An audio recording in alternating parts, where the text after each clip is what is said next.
of a Black American citizen with kingdom perspective. All right.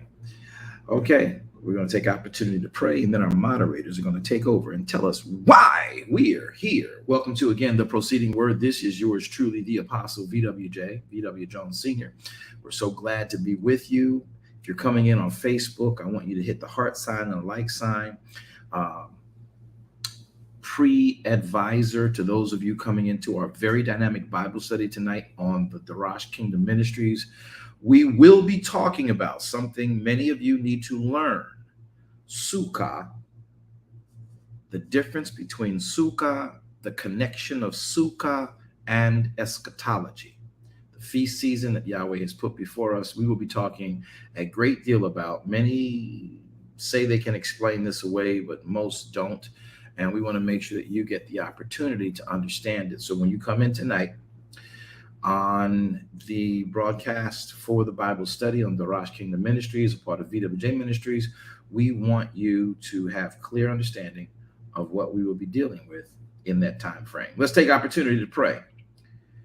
Father, we love you, adore you, magnify and exalt you. There is literally none like you in all of the earth. We thank you for who you are and why you are in our lives. We ask you today that you would forgive us for any and all sins, the possibility of using words wrong, entertaining thoughts that may not be of righteousness in our own minds, even some walking out deeds that we may even know are contrary to your word, maybe not as egregious as the worst types of sins, but we're asking you today to give us the ability and the grace to come before your throne under the blood of Yeshua HaMashiach. We plead the blood on our own lives, our own minds that run contrary to your righteousness. We plead the blood on our actions. We plead the blood on our very words that contrast your will for our lives. We plead the blood on our souls. Cleanse us, we pray you, as we surrender all. And as your blood purifies us, let the light of your word reveal unto us all the things that we have and have not considered that are unrighteousness to you, and we will confess them. For if we confess our sin, you, Yahweh, are faithful, and you are just, the only true judge, and you are righteous to forgive us of our sins and cleanse us of all our unrighteousness. We don't come before you faking it as if we got it all together.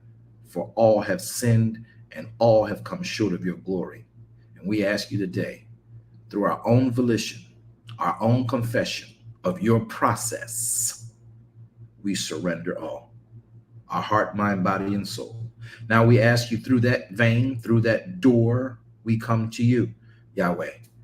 That door availed to us by the finished work of Calvary's cross, which Yeshua HaMashiach has performed, and we deem him Savior and the Lord of your glory, Elohim.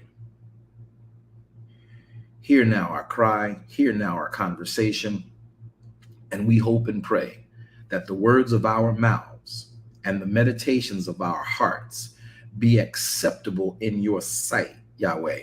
You are our strength, you are our Redeemer, you are our hope for tomorrow. We ask this in the precious, mighty, matchless name of Yeshua HaMashiach. We all say and pray, Amen. All right, we're going to get started. Welcome to the proceeding word. This is yours truly, the Apostle V.W. Jones Sr. Some care, some don't care, some do, some won't. But at the end of the day, we're going to teach and share truth with you today. And it's going to be a little unnerving. It's not going to be something that we all can just readily receive, but we should be willing to consider and move forward with the plan of unity for the sake of the kingdom of Elohim manifesting in the earth. And though it may rub people the wrong way, I love each human being on this planet. And I love you enough to tell you the truth, even in compartments you have sort of in mind just assume are okay. Let's talk about some very hard truths. Remember, Man shall not live by just bread alone, but by every word that proceeds out of the mouth of Yahweh, who is our Elohim. All right. So today the moderator is going to tell you why we're here. We'll come back in just a few moments to explain what that means today. Moderators, talk to us. Shalom and good afternoon to everyone today. Having a hard time hearing you. Try that again, please. Shalom and welcome. Good afternoon. Hope you all can hear me well.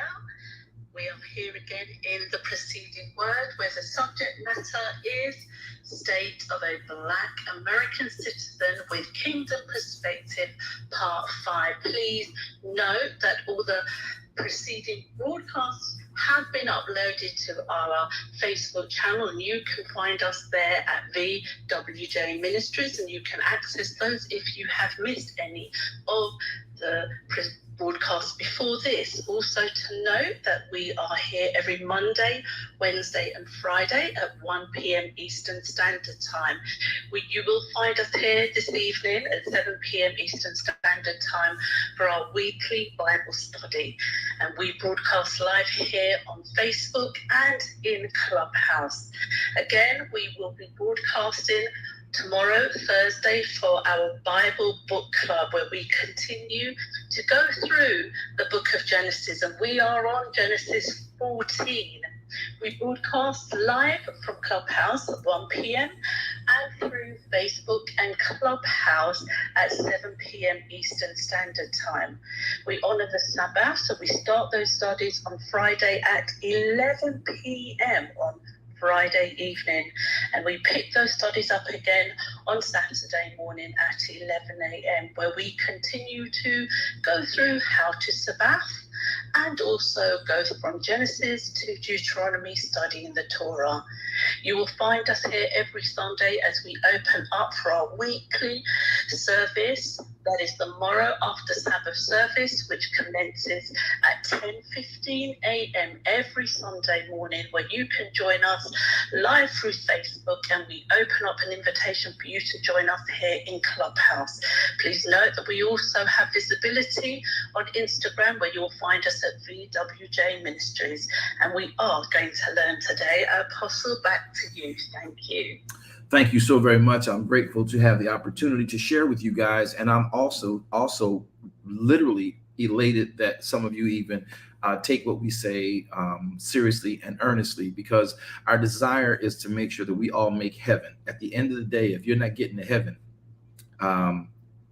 prior to the rapture, prior to the millennial reign, prior to that, if you're not persevering to enter into his rest, that's what we should be persevering and pursuing towards, then in fact we are going to be running into conflict with what we do in this earthen realm as it relates to his kingdom in the earth.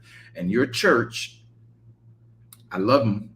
I love everyone in the church, but I don't like a lot of the ways. Yahweh doesn't like a lot of our ways. We don't like a lot of our ways, but the church is not the kingdom. The church wants to be like the kingdom, but do not convince yourself that your church is the kingdom. It should be representing the kingdom, but the kingdom propagates the word and the governance of Elohim. For without faith, it is impossible to please Elohim. Faith comes by hearing. Hearing comes by the words of Elohim. And the way the enemy of your faith got you confused is he helped through translation to label the words of Elohim as the words of Moshe, the law of Moshe, the Septuagint, the Pentateuch. And we forgot that they were the actual words given to humanity from the creator of humanity on how to manifest his kingdom in the earth. And then we, in error, because of religion, associated them to an ethnicity of people in error on multiple platforms. And then we called it, oh, the law of Moshe, oh, the law of the Jews, oh, the laws of Israel, and these are death. We don't have to do them.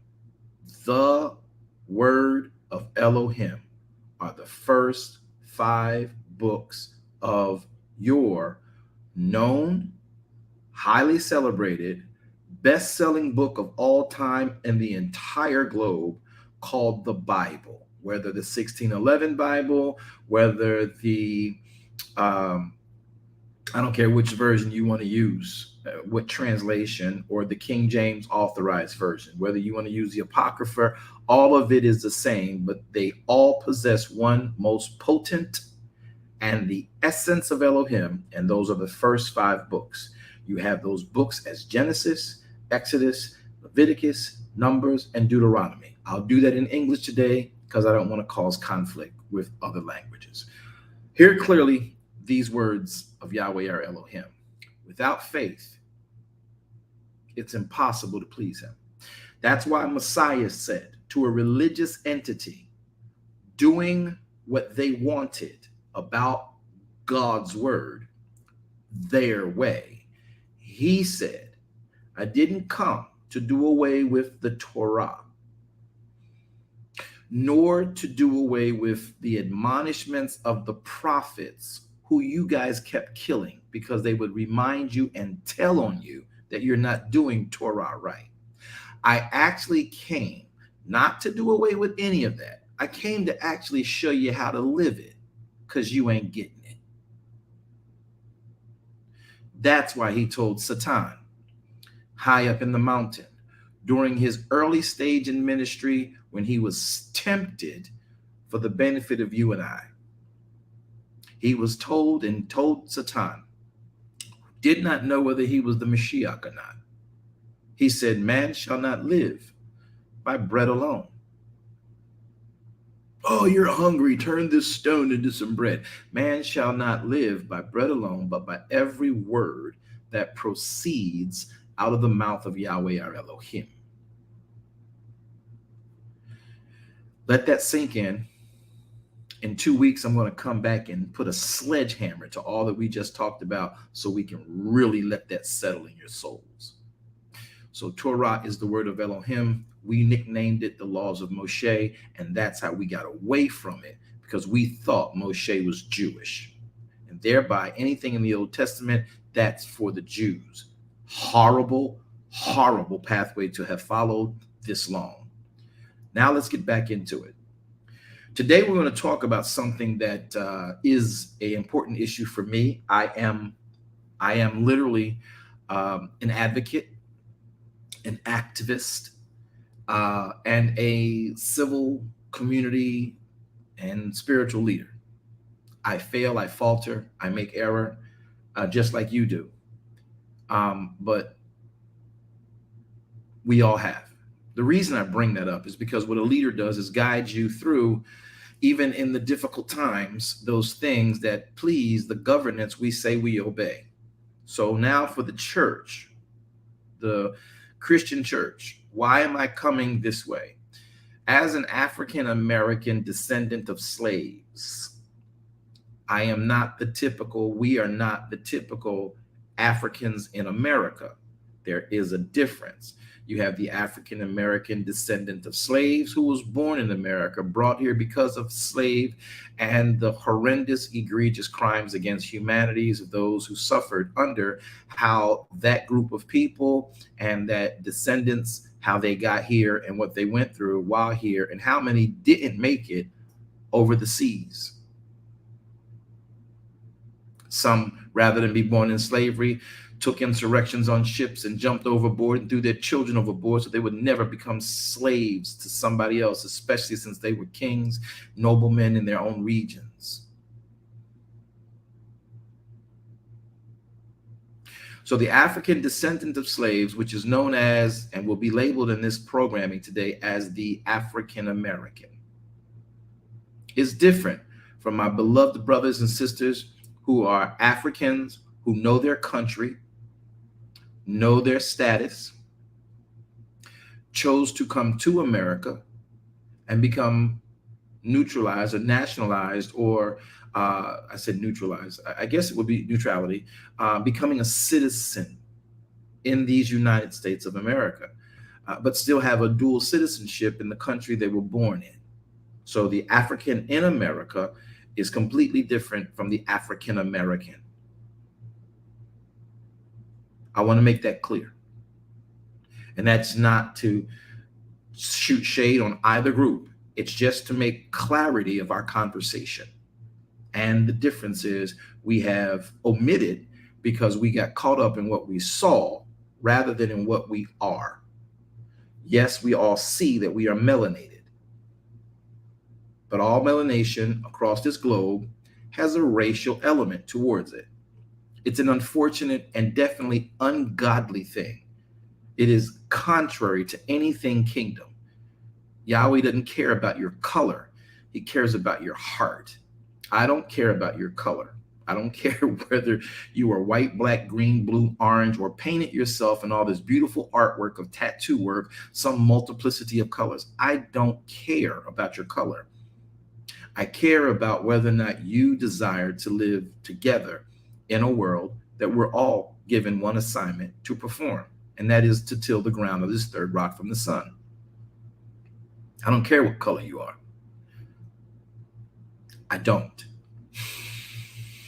However, we live in an environment and a society today where we do have this issue called racism because someone did care who was more in control and who had more power and who had more money and who had more influence than another. And through being lazy or just being a sheer wicked individual and or a unlearned individual, felt that this is the best way to live on the planet, that you were given to work. Now, away from that, man shall not live by bread alone, but every word that proceeds out of the mouth of Elohim.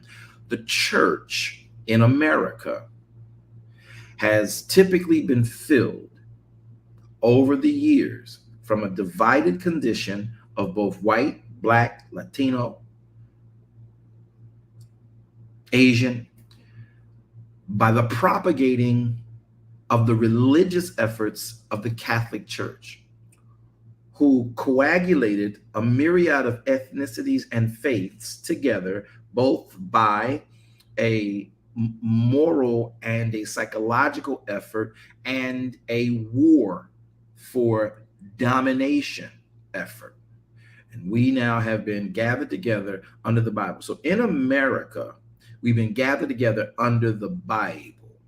And in the Bible, there are a lot of words that express how a culture and a community should live, even though the people asking you to live by them only do it to keep you corralled around a sense of morality that they can govern you as a community. And they could care less almost about doing it other than preaching it, because they do everything different to make sure you are always relegated to it. And this is how they keep a thumb on you. Now, I just gave that. I'll talk about that later. The African American that we talk about today in this program was raised up through slavery. Slavery was kept in place by improper use of the Bible. Improper use of the Bible says that you should do certain things certain ways, and then they justified a million things behind it. So the African American descendant of slaves, the African American of America, has been raised up in the church.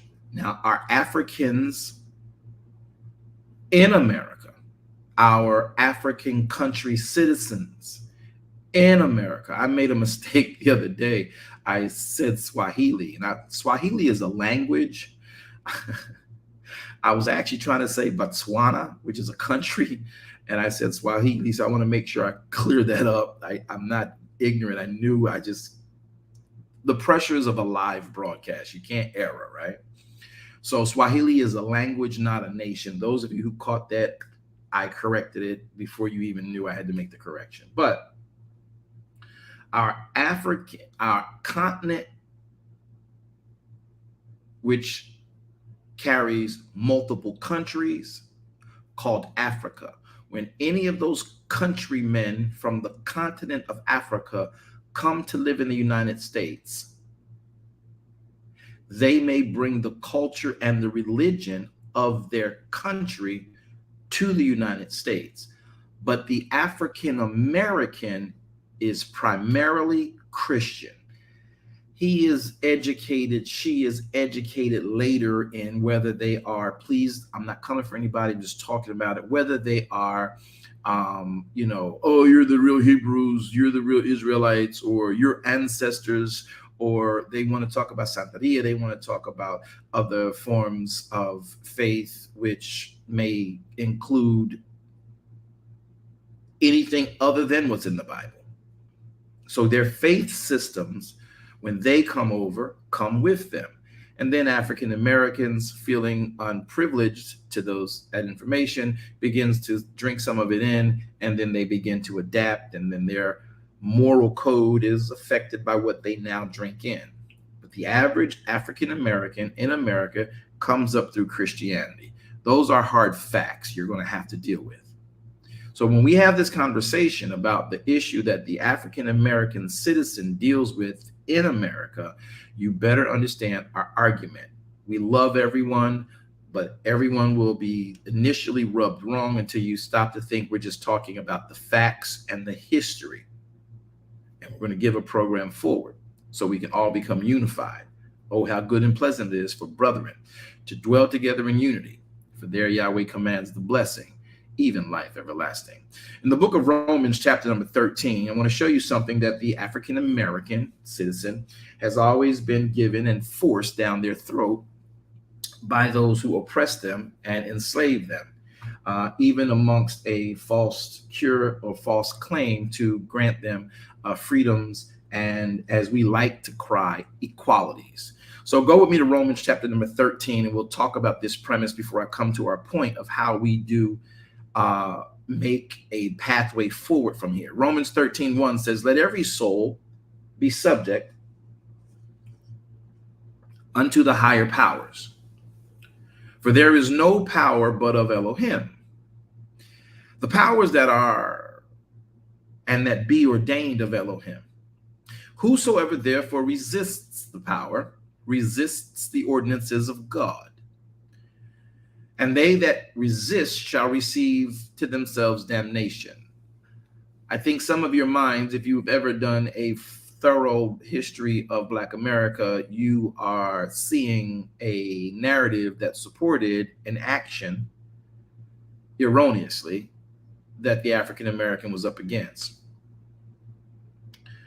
Verse number 3 says, for rulers are not a terror to good works, but they are a terror to evil work. I'll repeat verse 3. I want it to sink in. For rulers, and if you are a slave, you're not a ruler. For rulers are not a terror to good works, but they are a terror to evil. Wilt thou then not be afraid of the power? Do that which is good, whatever the rulers say. Thou shalt have praise of the same. The ruler shall praise you. This is getting deep, ain't it? Just pay attention. Verse 4 says, for he is the minister of God to you for good. But if you do that which is evil, be afraid, for he beareth not the sword in vain. For he is the minister, he is the servant of God, a revenger, to execute wrath upon anyone who does evil. Wherefore, they must needs be subject, not only for wrath, but also for conscience sake. For this cause, pay your tribute also, for they are God's ministers, attending continually upon this very thing.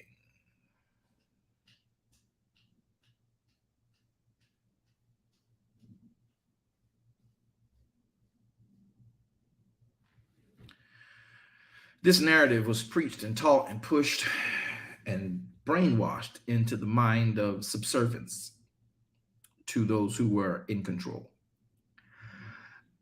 And this is another reason why your African American church can't see past the New Testament, because this is all that we were ever engaged in. And then the Roman Catholic Church took this and pushed this as a way of becoming liaisons and becoming justified once they conquered an area, and then they made your faith become as their faith.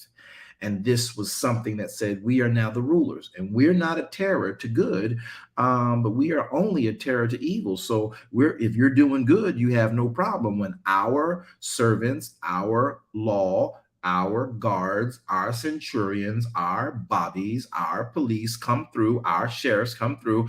They don't wear that sword in vain, because they're there to execute judgments against what's not good. Now, son, let me tell you what's good. You work every day, you do what I tell you, and I make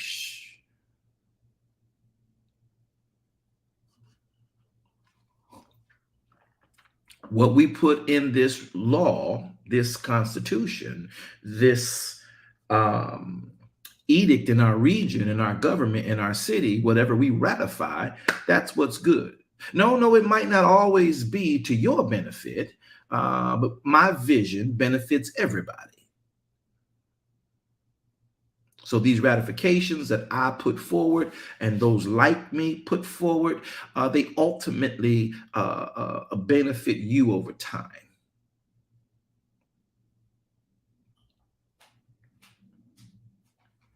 So when we place enforcers of this,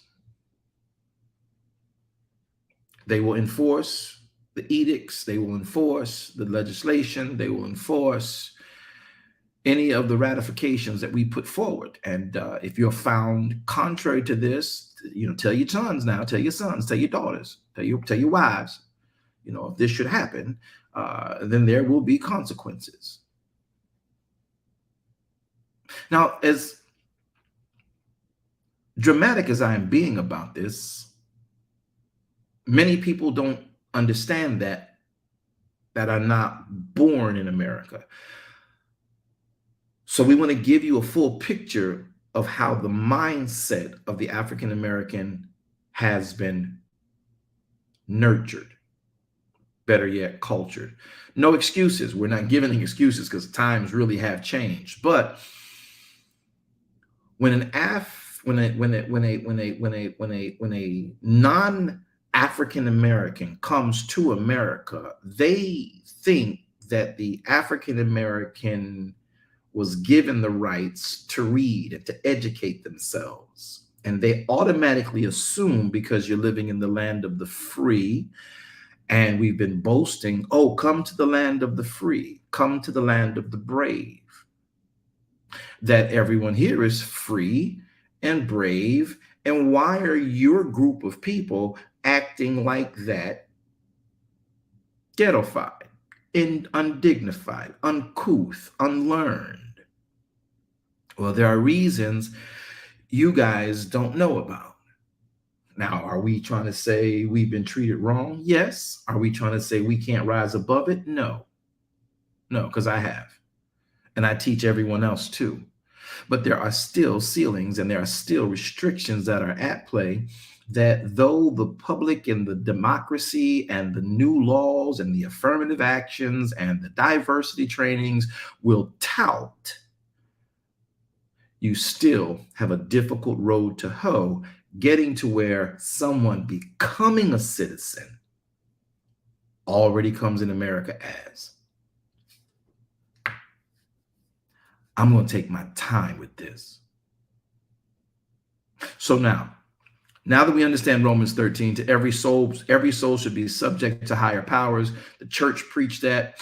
And then when the white churches realized that the black preachers they trained to push this message to all of our slave trade, all of our plantations, this is where the black church messes up with the concept of evangelism. Now, this will do a duality for me, because we're teaching on the miseducation of Christendom, but I'm also going to help you guys understand through this point of where the African American church and the white American church of Christianity get this concept of evangelism wrong and don't realize where the way we do it came from. Let me show you this. When the slave owner wanted to get a message throughout his slave and his plantations and his co-op of plantations, they would send what you and I naturally refer to as a master's boy, a master's favorite slave, because that slave learned the master's ways and wants to make sure he always gets the victuals, and he makes sure that, you know, if anything gonna be done, leniency could possibly potentially be laid upon him or her. And so in this, what he would do is they would train up by faith to say, hey, you believe in God, and this is the God you believe in, and this is the God that governs this, and the 10 Commandments, and they taught all this stuff. And so Bible became the standard. Bible became the standard. And so when they would have their preachers preach, whether it was Wigglesworth, whether it was from some great move of God in UK or some other move of God in Australia that got back to America, whether it was on the West Coast, the Bible would be it, but it would be used the way that it would benefit he who was in control. And if it would say, hey, every soul should be subject to higher powers, and you got these slaves believing in your Bible, you go there and you emphasize, see, y'all, we the higher powers. You should be subject to us. We are God's servants. Y'all don't like that, do y'all? Because I do history research. I don't do church work. So once one of the men would get the message within the slaves, and they would do this not to gain their own advantages, but that master would force that person to go and help other plantations whose slaves were still sort of kind of rebellious and still sort of kind of wanting to do certain things. I am not trying to dredge up racial tensions, people. I'm just giving you the history of it so we don't have racial tensions. We can learn how to kill it. Do y'all want to kill it? Or do y'all want to fight with it? Ruach just quickened me and said that somebody thinks I'm trying to stir up racial tensions. I'm not. I'm trying to stir up racial annihilation. So listen to this closely. So when one of the young men, still illiterate, would articulate by virtue of hearing what these plantation owners would send in preachers to talk to their slaves. They would give them their church services. It's a long story about that. We don't have time to get into it, how they developed church. The white people went to church, wouldn't let the black people come to church. But then when they did let the black people come to church, they put the black people in a certain area. Maybe they were up or maybe they were down. They could not sit in the same seating. And then if they ever got up, this is where you black church people need to recognize that thumb, that finger up that y'all do when you walk out the church. I'm gonna tell you where you got it from. Because once they did in certain areas, particularly in the South, they let their African-American slaves, go to church with them. If they sat in the same hall and an African-American got up, a slave got up, they had to tip their finger to their boss, to their overseer, and say, I'm going to the restroom. May I move? Oh, y'all didn't know that? That's why you put your finger up when you leave and go somewhere. That's why your finger went up. So that this way, when your hand went up, they're always watching what goes on anyway. The master sees that you're acknowledging them, and then you tip out with your hand up. Everybody knows you basically asked for permission. And y'all stop that mess. So that's where it comes from.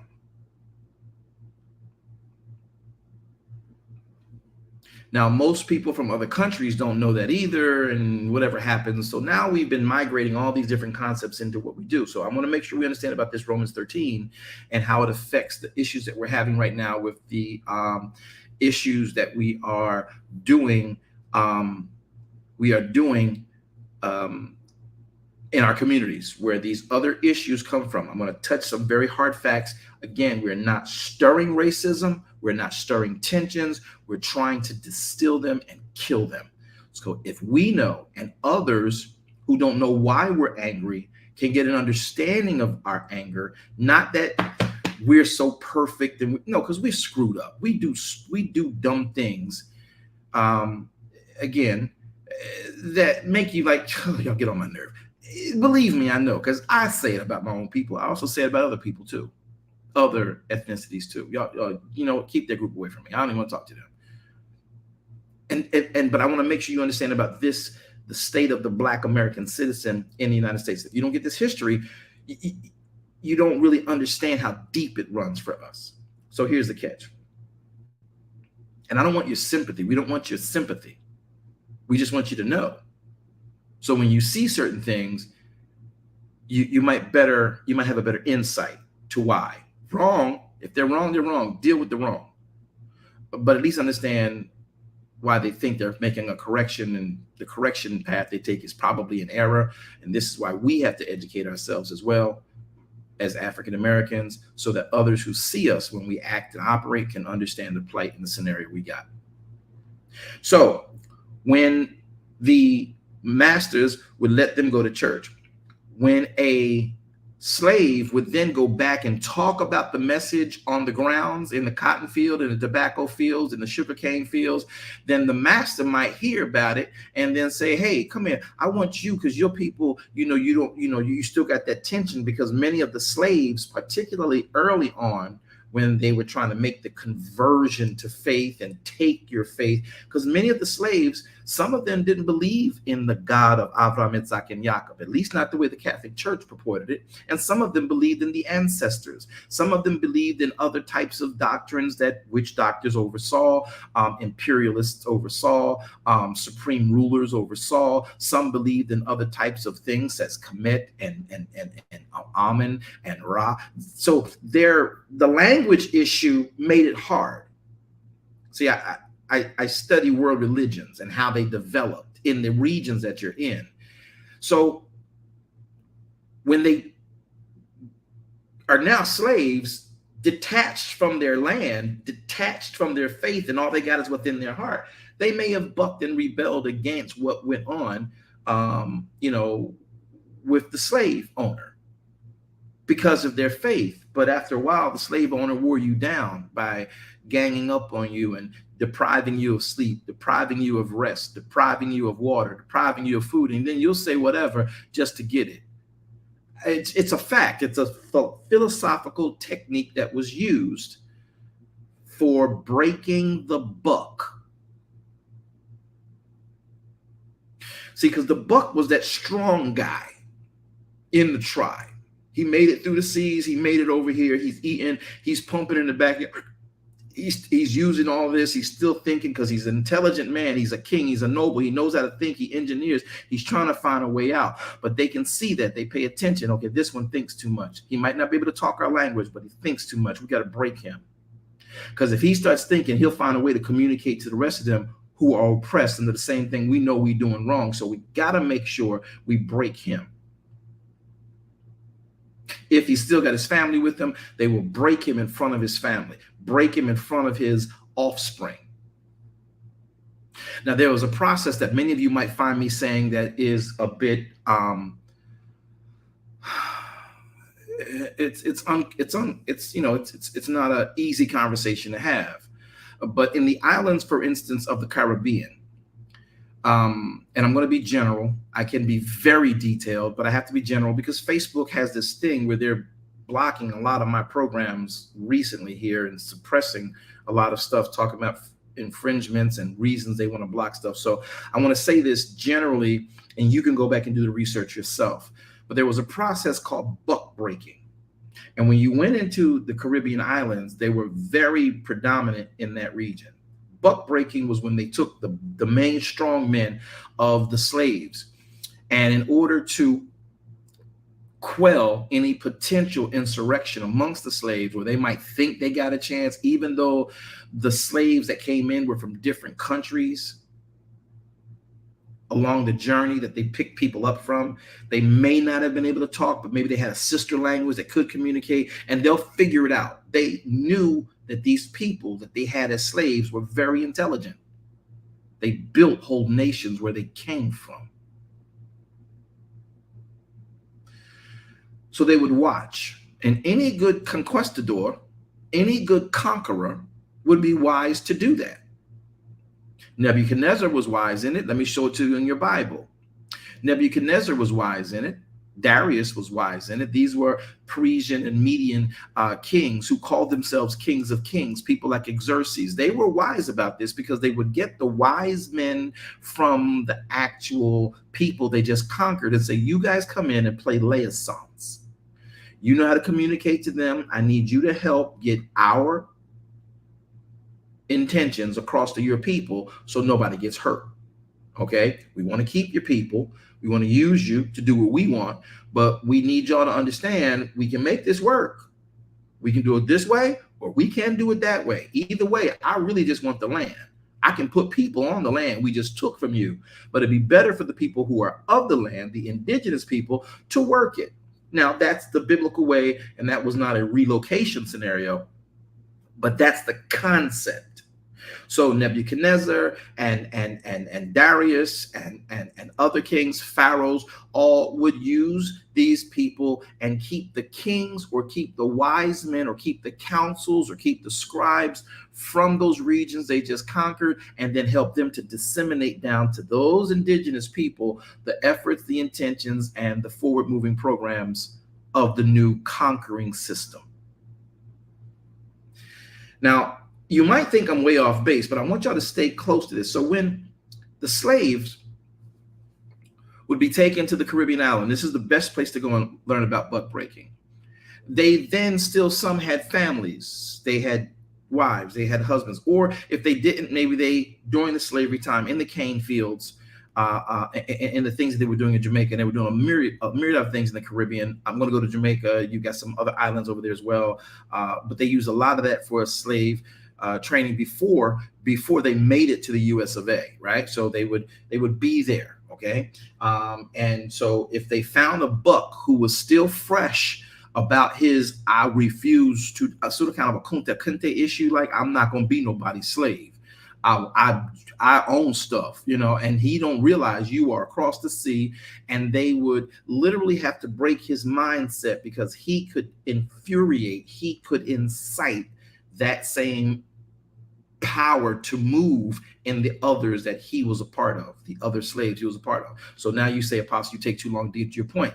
I just said it myself, so let me get it to you quickly. Buck breaking did a myriad of things. One of the ways they would buck break, which is why quite frankly, this issue of homosexuality is so despised in the Caribbean, in the Jamaican islands, for instance, is because one of the traditional ways that the Europeans would break the buck of the slave, kill the insurrection, was the buck was so strong he could fight 5, 6, 7 of the slave owners and kill them, but they would gang on them, get them in chains, get them in fetters, because, you know, 1-on-1, you ain't winning. But 5-on-1, yeah.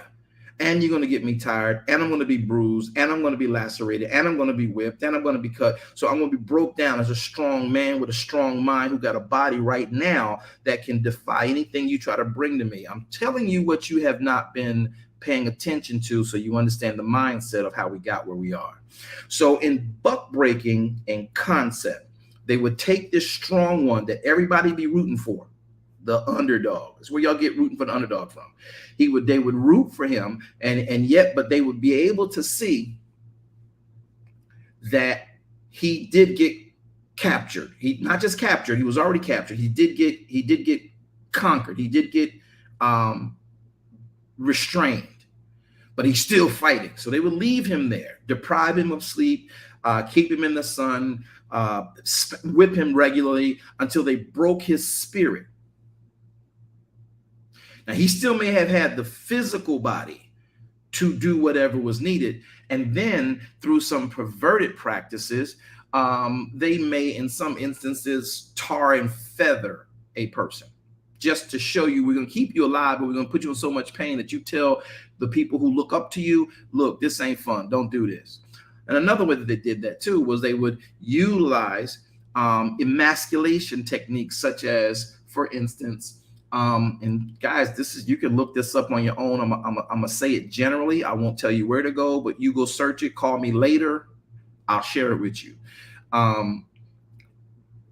Another part of the buck breaking process, which makes alternative lifestyle so difficult to be received in the islands of Jamaica, is the fact that they would take the buck, and if he had family, a wife and offspring, they would rape his wife while he was in chains and make him watch. And the children potentially could see and hear this as well. I'm talking truth. I know it's harsh, it's egregious, but this thing transfers further than you think. Now, you say, why would a ministry talk about this?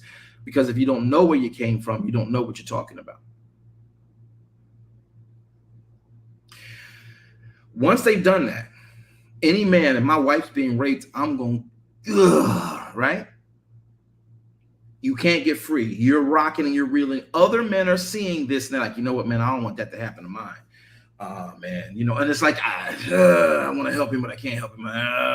There's too many of them that got guns on us. They shoot us, then we're dead. I gotta make it. And these men back then, that's why these fathers, these bucks, these were real men. These were not men who were rolling stones. They were turned into bucks. They were turned into studs, but these men protected their family. They protected their wife. They protected their children. They took honor for their children. That's why what they've done to the African-American male in America to make him leave his home. And now you got the support system in place where women don't have to have the support of their man. The government says, we'll remove the man and give you what the man would impartial provide. You don't need him. That's a huge thing. It's bigger than you think. So now when you got this buck breaking going on, they're raping his wife. He knows they're going into his wife. They're purposefully doing whatever they did, and they're impregnating his wife. Okay, now the next thing is he's got to endure that. So in the process of breaking him, one other point they would do is they would put him in the public square, bring his children. I don't want to hurt your heart, y'all. I want to give you facts so you know where we are and why we are. These are facts. You can search this out. I didn't make this up. One of the buck breaking processes, which was prevalent, I mean, like prevalent. When they broke a buck, they emasculated him by having the European, different ethnic, different color men literally sodomize in front of the prisoners' children and basically the community, and they would sodomize him in public. You have humiliated, emasculated, and buck broke him, and they're telling you, we'll do this to him. If we can do this to him, we'll do this to you.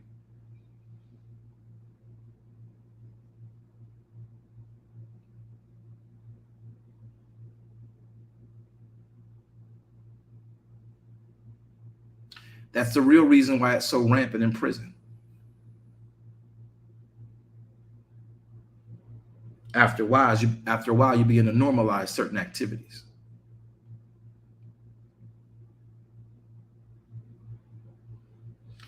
And you think it's okay. Well, they lived through it. I guess it's okay. And now we make it a pleasure issue. And now we got a whole bunch of other stuff going on. So I know you don't want to hear this, particularly coming from what you deem my office is, but my office won't talk about it. So we're going to make sure that it gets explained properly. And now we know how to reverse it. Let me take a moment to break.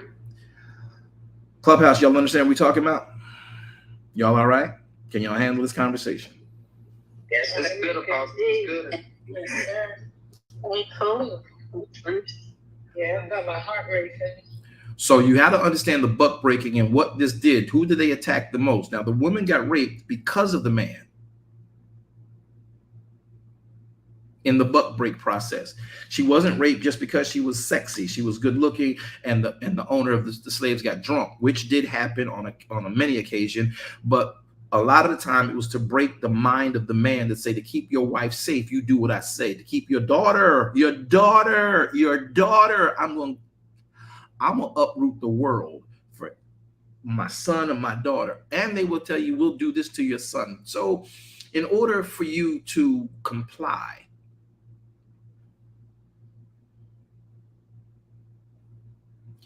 You had to be persuaded. Persuasion is a very interesting beast, positively and negatively. So we just gave you a quick generalized ideology of what buck breaking was about. And I think you guys, I don't have to paint a bigger picture than that. So once you've now got this buck broken, everybody now falls in line. They may even have the buck who is influential. The people look up to the buck. If he does not die, because some resisted to the point where they just had to kill him. Because because of what you did. Remember, I'm a king where I come from. I'm a leader where I come from. I'm a military might where I come from. I'm gonna get you. If I got to play possum, I'm gonna get you. So they know they got to kill him. These were the realities of this Pan-African American slave trade. Does anybody know I'm talking the truth? Yes, sir. Yes, sir. Now, fast forwarding and getting to where we are today, once the mentality was now given over, what happened in the Caribbean also happened in Puerto Rico. Well, that's the Caribbean. Also happened in other countries, particularly in America. So all these techniques were brought over. In Barbados, they were brought over.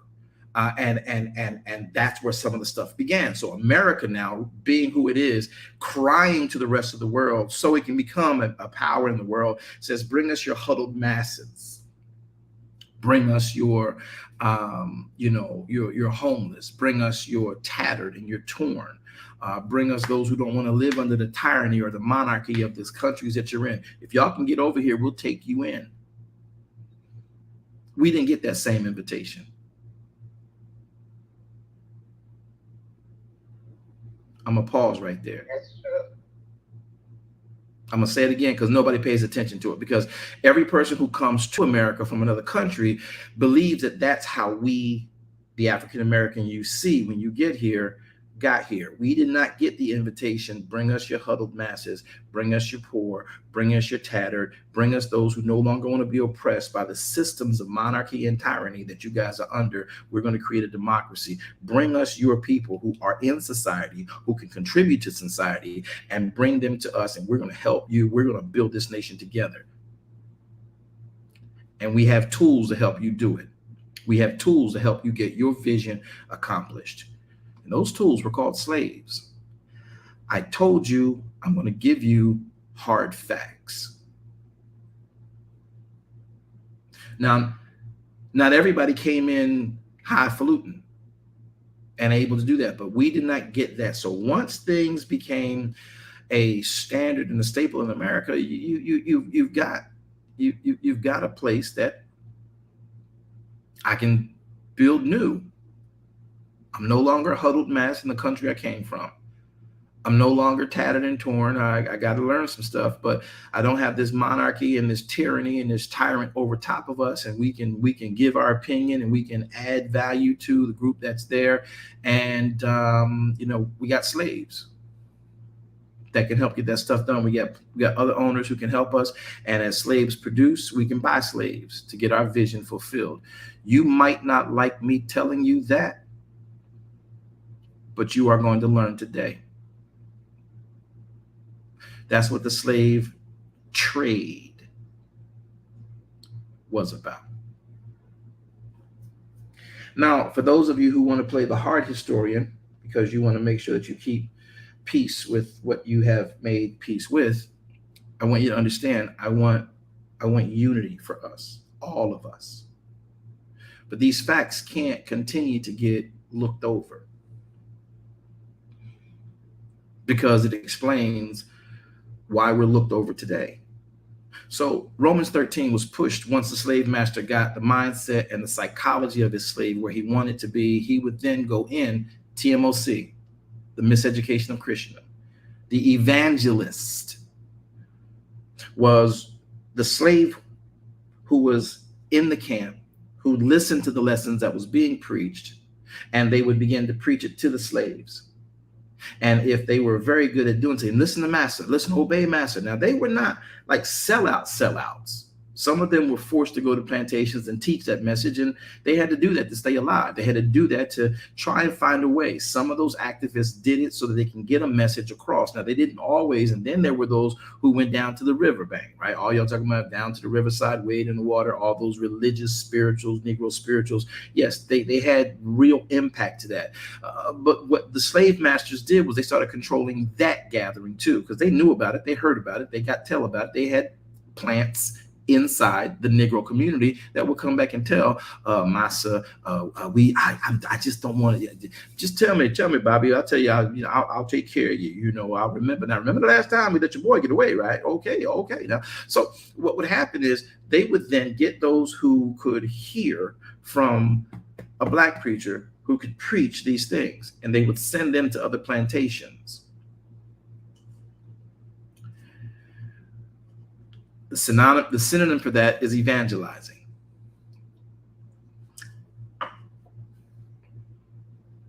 Keeping souls subjected to the higher powers. I'm from Mississippi, and I'm coming to Tennessee because my slave owner is your slave owner's brother. And he said that I could come and talk to y'all. We're going to tell y'all about the Bible. And they would go there and teach that narrative, and then they would be sent back, or they'd be sent to another camp. And they got to a point where there were preachers, black preachers, who these white people would send to other plantations. Please track that out before you come for me. So now we got evangelism going on. It's a form of it. Now you say, well, that's just not what it's about. This is supposed to be about God being saved and people being saved. No, it gave them hope. It gave them hope. And the preachers would preach what they could know, but most of them were illiterate. They were preaching from what they heard, and they could communicate it back phonetically, but not all of them could read it verbally.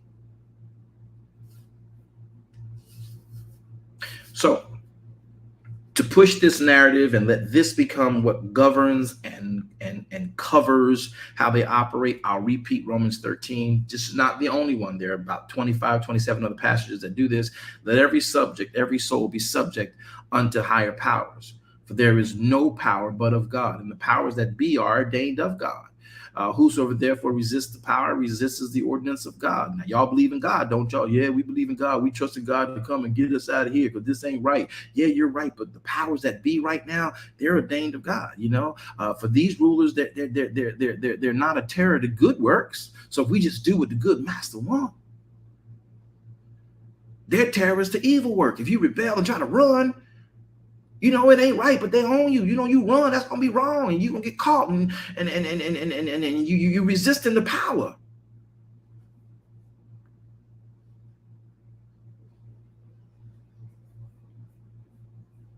So this is a part of how certain things culturally were nurtured into the African-American slave. What does this do for us? How does this work for us? The NAACP wrote this particular item, and as we taught you previously, once you have that, which Romans 13 was pushed, I can show you, there is actually history to prove that many of the sermons, though they talked about Beulah land from the Old Testament, but many of them taught because the masters wanted them to be constantly taught, obey them that have rule over you, for this is right in the Lord. You can't tell me one Methodist, Baptist, Black Church, AME, CME, Primitive Baptist, Antioch Baptist, Missionary Baptist Church, that hasn't had this as a very strong narrative. I am not coming from my Black Baptist churches, okay? I'm part of it, okay? This is us. But we preach what we were taught and explained to teach. We were told this is what's good, this is what's right, this is where we need to be. This is what we want to teach.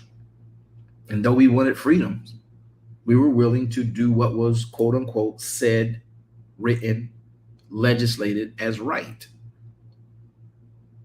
So we could just get along. Our day is going to come.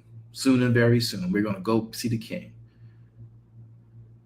One glad morning, when this life is over, whew, I'm going to fly away. We found a way to survive. We did. We are one thing we will always be.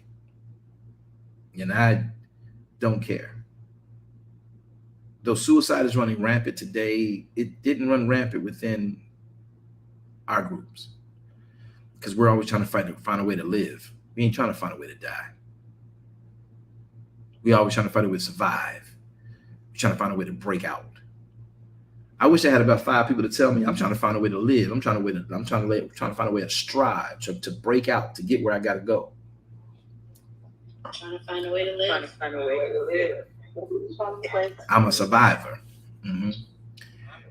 And so I can say that because of where I come from. You know, I actually tried to commit suicide. I didn't try. I did. I'm so glad it didn't work. Well, it couldn't work because I'm not Elohim. He chooses when you leave here. But I can teach this because I understand the thought process that goes into why you want to take your life. And I help people come out of that mindset. And as living proof that Yahweh does have a plan for your life, it can help.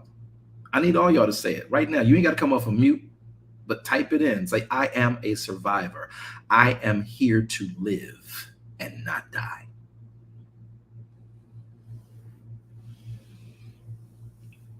That's right, Tracy. I'm trying to find a way to thrive.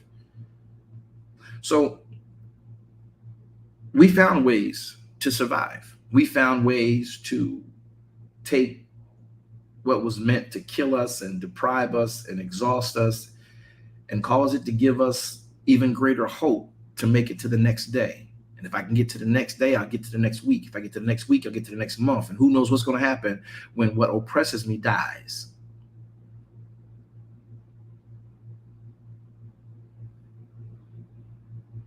What am I going to do?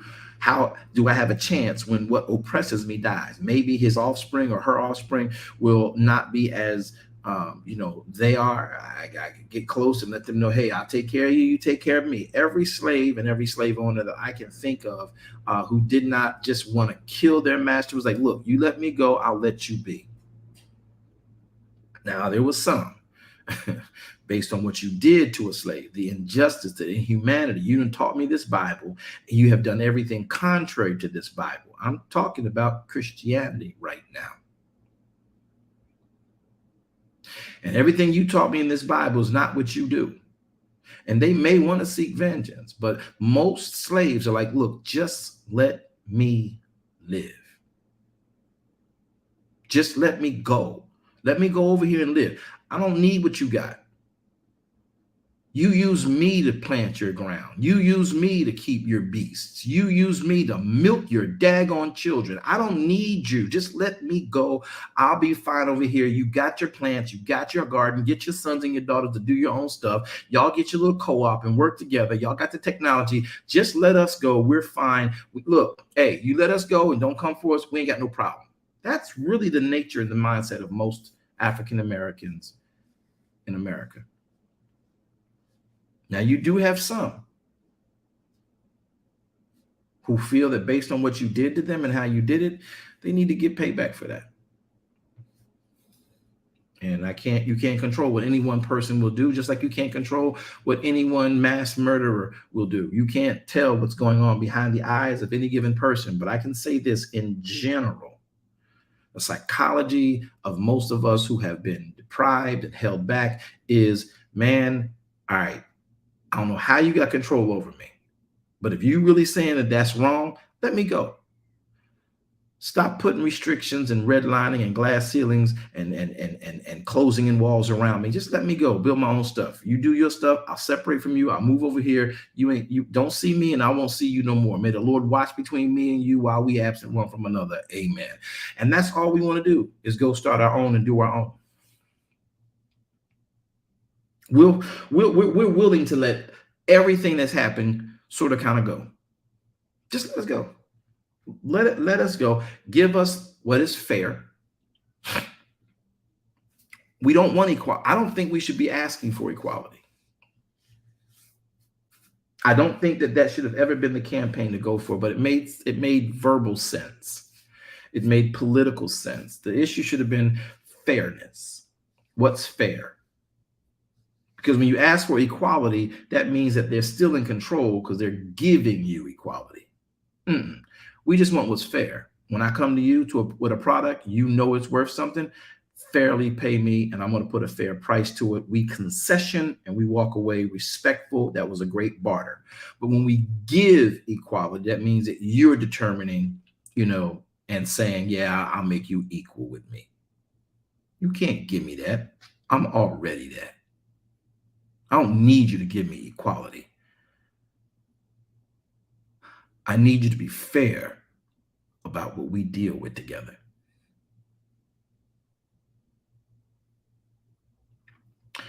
I'm sorry.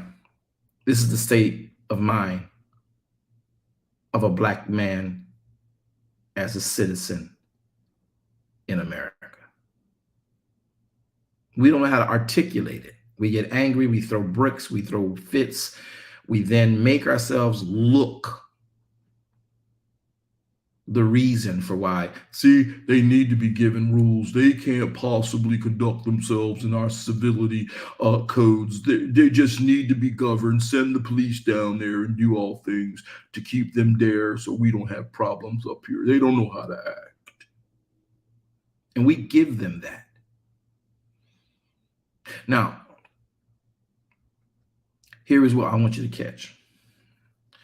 That whole policing piece we talked about, from the invention of the police, from the New Yorker that we read to you guys earlier. There's an article here that helps us understand why I brought Romans 13 into play. Well, it's because once you're told that there are going to be rules given to you that are good, those rules are the advocacy for good. If you break those rules, you are the advocacy for evil. And then those who carry the swords, the staves, the guns, the tasers, they're going to be able to, set ordinances in play, not because of good, but because of you resisting good. And so you need to make sure you always do good. And this way the police don't have to bother you. And now when the police come through, you're afraid of the police because you think they're looking at you for evil. And I want to talk about this because people don't realize that the police take a different oath than the military take. And I want to talk about the core of that particular oath that most police take. And you have a myriad of oaths. There is this law enforcement code of ethics. There is the IACP, the law enforcement code of ethics, which was adopted in 1957. And that code of ethics stood as a preface to the mission and commitment of law enforcement agencies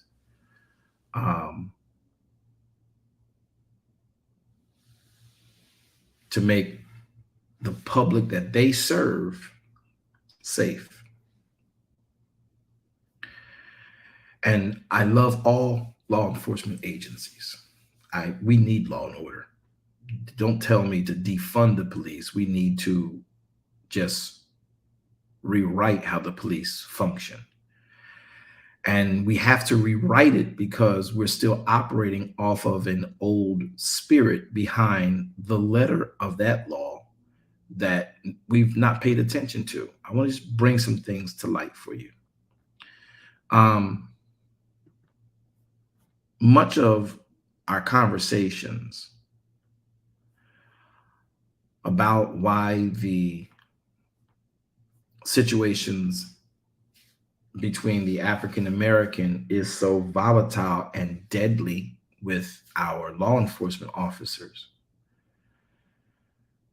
is that we've not changed for the better the reason and the targets that you are serving.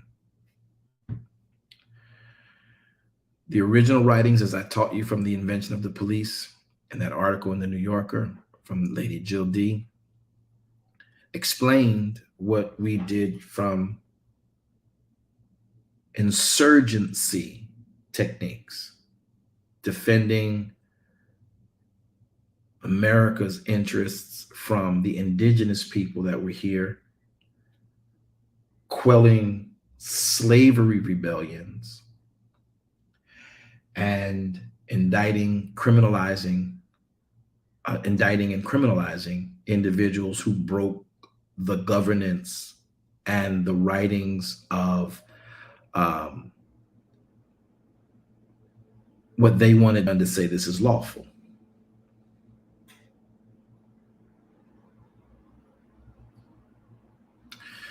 And so when the sheriff was brought into play, when the officer was brought into play, the officer of that city or the officer of that particular state may not have had the same federal mindset, and they are serving the people. So when we hear the law enforcement officers, who are not all bad people, and many of us just don't go back to the core of why we had law enforcement, and until we change the writings from old, we don't get a difference. And we're trying to protest against what we've not changed. If you're protesting, you have to put legislation in place to change what you're protesting. If you protest and get a court decision, and let me give an analogy. Can I give an analogy? Do I have your permission to give an analogy? Yes, sir. If we have another injustice, what we call police brutality, and a person is dealt with extreme force, which will always render death, and it was not necessary to engage with extreme force, deadly force. We protest the actions. We protest this officer's use of deadly force. We get a victory in the court that that officer loses his job. Let's just go for the best case. Let's go for the utopic effort of protesting this police's action, this police person's actions in our modern day. He or she is arrested because they used unnecessarily deadly force, and it was proven they were acting overly aggressive without real warrant for it. And then to find out later that the allegations that who they killed did not have a weapon and or was running away. We get that officer indicted, incarcerated, and even in civil suit to give back to the family of this innocent deceased some semblance of satisfaction, eye for eye, tooth for tooth. Let's just say we get the victory. They are indicted, they are incarcerated. The officer is now held responsible for a poor decision that they made, like any other citizen of America should be and would be. And then they're locked away. Or in certain states, maybe death penalty. I don't know. You don't know what they get, right? So they're locked away. They're dealt with. They have been made accountable and satisfactory to some degree to the American public. Here's my question to you. Did we get justice? No, sir. We did not. It depends. No, it doesn't depend. We did not. Not at all. Because the protest that led to the indictment, the protest that led to the arrest, the protest that led to the incarceration of said individual is one person. But we never addressed the law that gave that person the right to act that way. We got an action addressed. We did not get the reason for the action changed.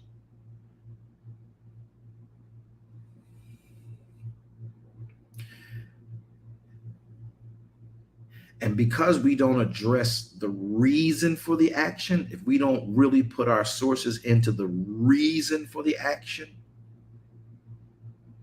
we're always going to be hoping to get low-hanging fruit as some form of satisfaction for poor decisions from authorities we assumed are there to protect us. And they're not, because when you go to the reason for this low-hanging fruit, this poor choice officer, you will see that the core and the element for them thinking they could do this comes from this reason. If we don't address the reason that they move the way that they move, we're never going to change. So our protests are in vain. Now, because we protest the low-hanging fruits decision and get some satisfaction from those courts orders, the protest that we engaged in, legislators are writing up new legislation to stop you from protesting in that way. So we get caught up in the new legislation that's coming up about the way we protested, and we can never get past that to go and deal with making legislation to address the reason.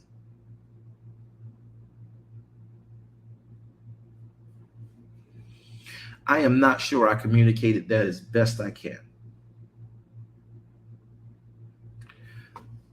But we have to address the issues that are sitting in front of us with the oath as well as the Constitution, and as the reason for why we have police in place even today.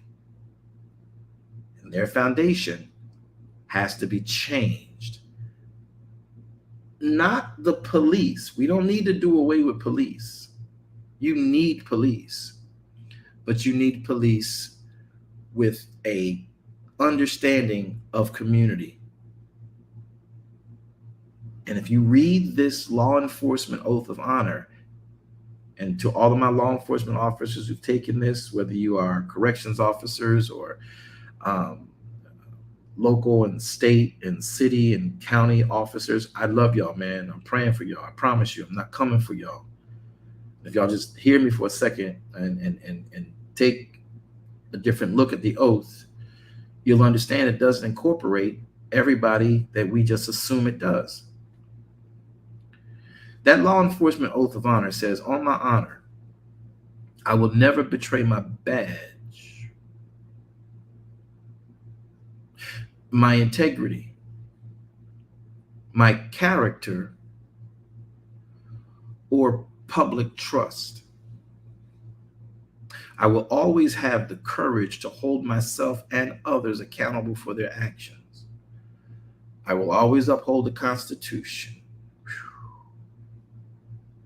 I will always uphold the community and the agency I serve. So help me God. Now, one of the things that we need to, really put in proper context here is who put the police in the community and who were the public the police were there to serve. I gave you a very good breakdown previously of moderators, my board, please. I gave you a very good understanding of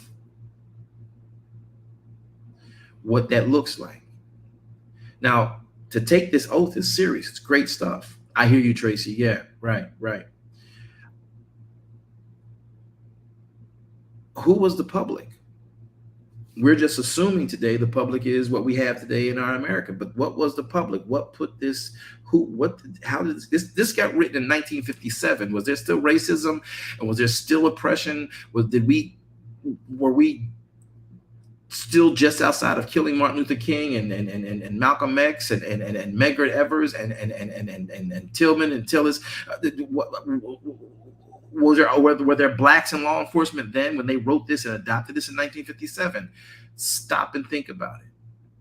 And our thing is that once we get a situation that makes legislation come into play, we tend to, in 10, 20 years, forget the situation, but remember and now be governed by the legislation that the situation caused. And then we call that history. And we forget what made that legislation. And that legislation may be lopsided.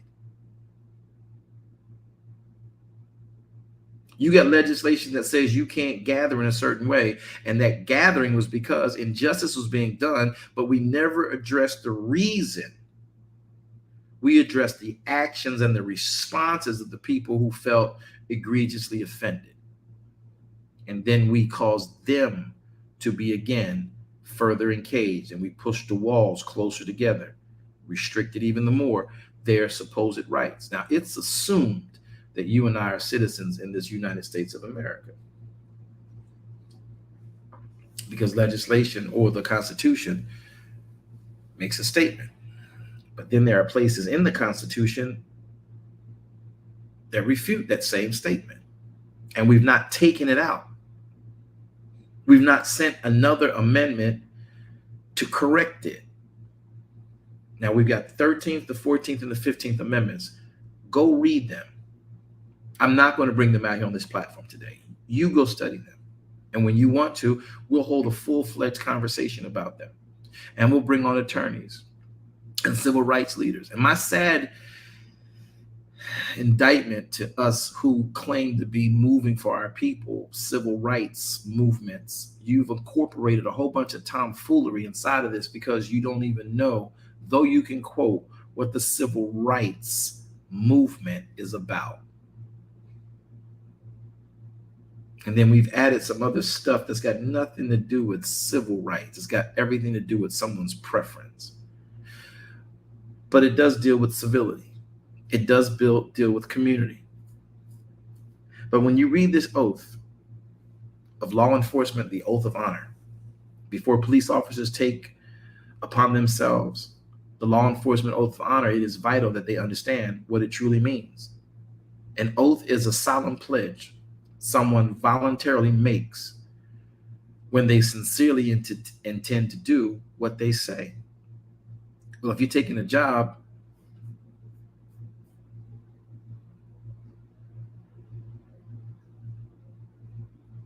is it voluntary? The key words in the law enforcement oath of honor are defined in this way. And you guys can go to vachiefs.org, or you can go to the IACP Committee on Police Ethics and pull this up so you don't think that I'm misquoting anything.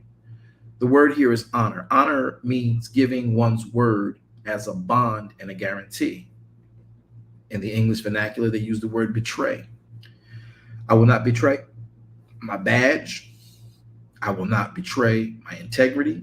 I will not betray my character, and I will not betray public trust. Our mistake as African Americans is that we thought that public trust incorporated us.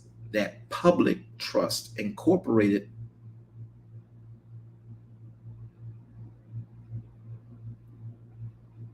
non-slaves.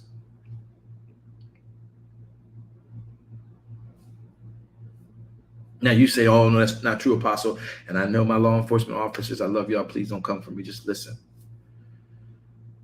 This was taken from other items that were written many, many years ago. It was modified, re-narrated, but the spirit of it was still intact.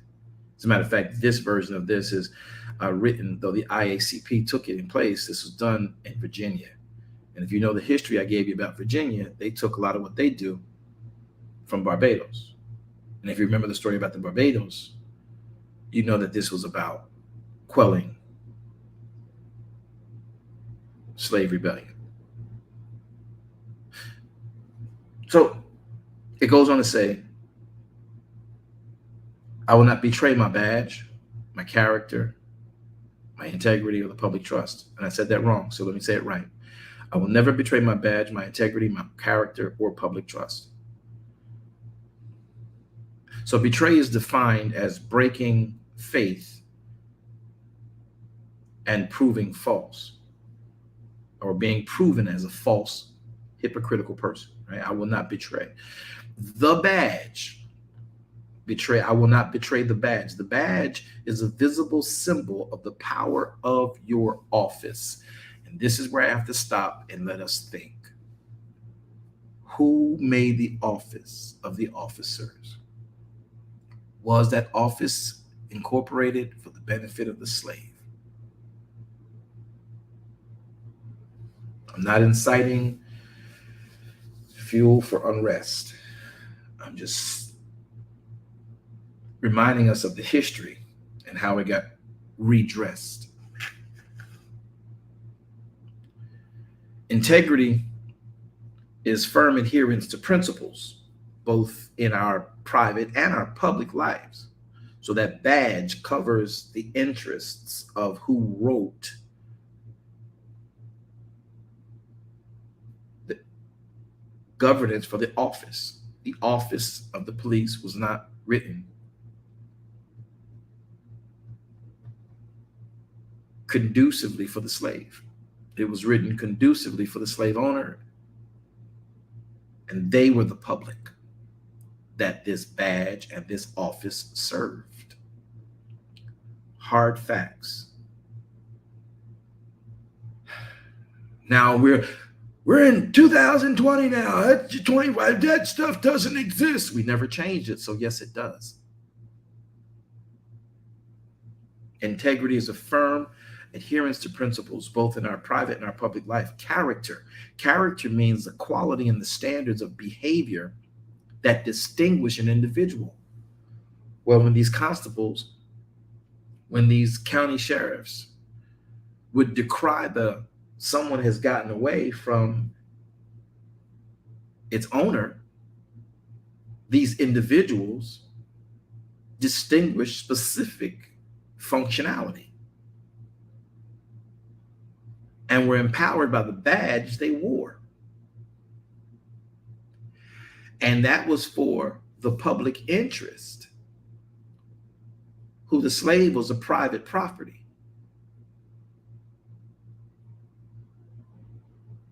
Let that sink in.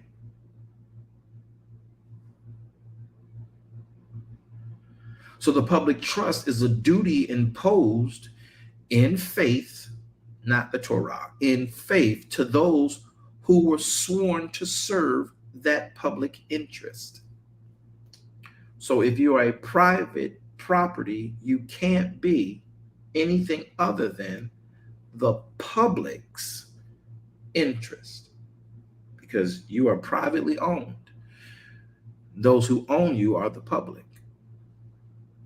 And it's their interest that badge empowers. I'm sorry, guys, and I don't want to be hated, and I don't want to be drugged through the mud, and I don't want to be ostracized.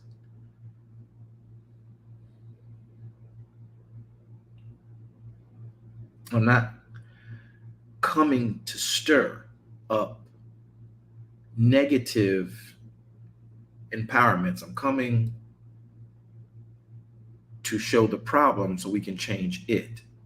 Because a lot of the law enforcement officers, they are amazed at what some of their counterparts do, because you can't control anybody and everybody. And you come into the organization of law enforcement. Our LEOs are great people. They got families too. And if what happens to some of the families they're hearing about were to happen to them, their empathy would completely change. And some of them have a great, strong interest and sympathetic viewpoint of what we go through, and they can't change it because there is a badge. We got to change the reason behind the badge. Another word in this law enforcement oath of honor, which in general is rendered before one becomes an officer, is the word courage. It means I got to have the heart the mentality, and the moral strength to venture and persevere and withstand and overcome danger, overcome the difficulty and the fear of protecting the public's interest. There is accountability. I got to be accountable not to the lives and the families that I took the life of because they were running against the legislation that the public put in place. I'm accountable to them. I'm accountable to them. And my action, this is why they get off. Topically, you and I see it one way. In the court of public opinion, and that public opinion can be from people who are made citizens of the United States coming from another country. And, oh, it's just so wrong. Oh, that's so wrong. But it's not wrong if it's not changed in legislation. If the legislation supports it, then they are accountable and held accountable to the legislation. And the legislation says, if this individual has done this based on what these public interests state, that individual received, unfortunately or fortunately, what they got. We're accountable to them. So the word accountability here, this is from the VA chief. And though they gave this, and it looks real good if you're the public, and you really got public interests, it means that you are answerable and responsible for your actions, for our actions. I'm answerable for our actions. And the actions have been given a warrant that says, I can carry this weapon, and if resisting arrest, I can cease the resisting. Y'all gonna understand sooner or later that this phrase reads stop resisting, has become so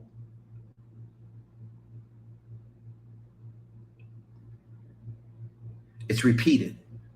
There's a reason for it, because in the previous understanding for why police, P-O-L-I-S and P-O-L-I-C-E were put into play is that if there is a resisting, you have the right to end the resistance by deadly force. You ain't even got to fear that you're in trouble. Stop resisting. But it yet leaves a clause that says, I can say I was in fear for my life because they were resisting arrest. And if they got away, I could be retaliated against. So I ended the resistance. See, that's that accountability piece we're not paying attention to.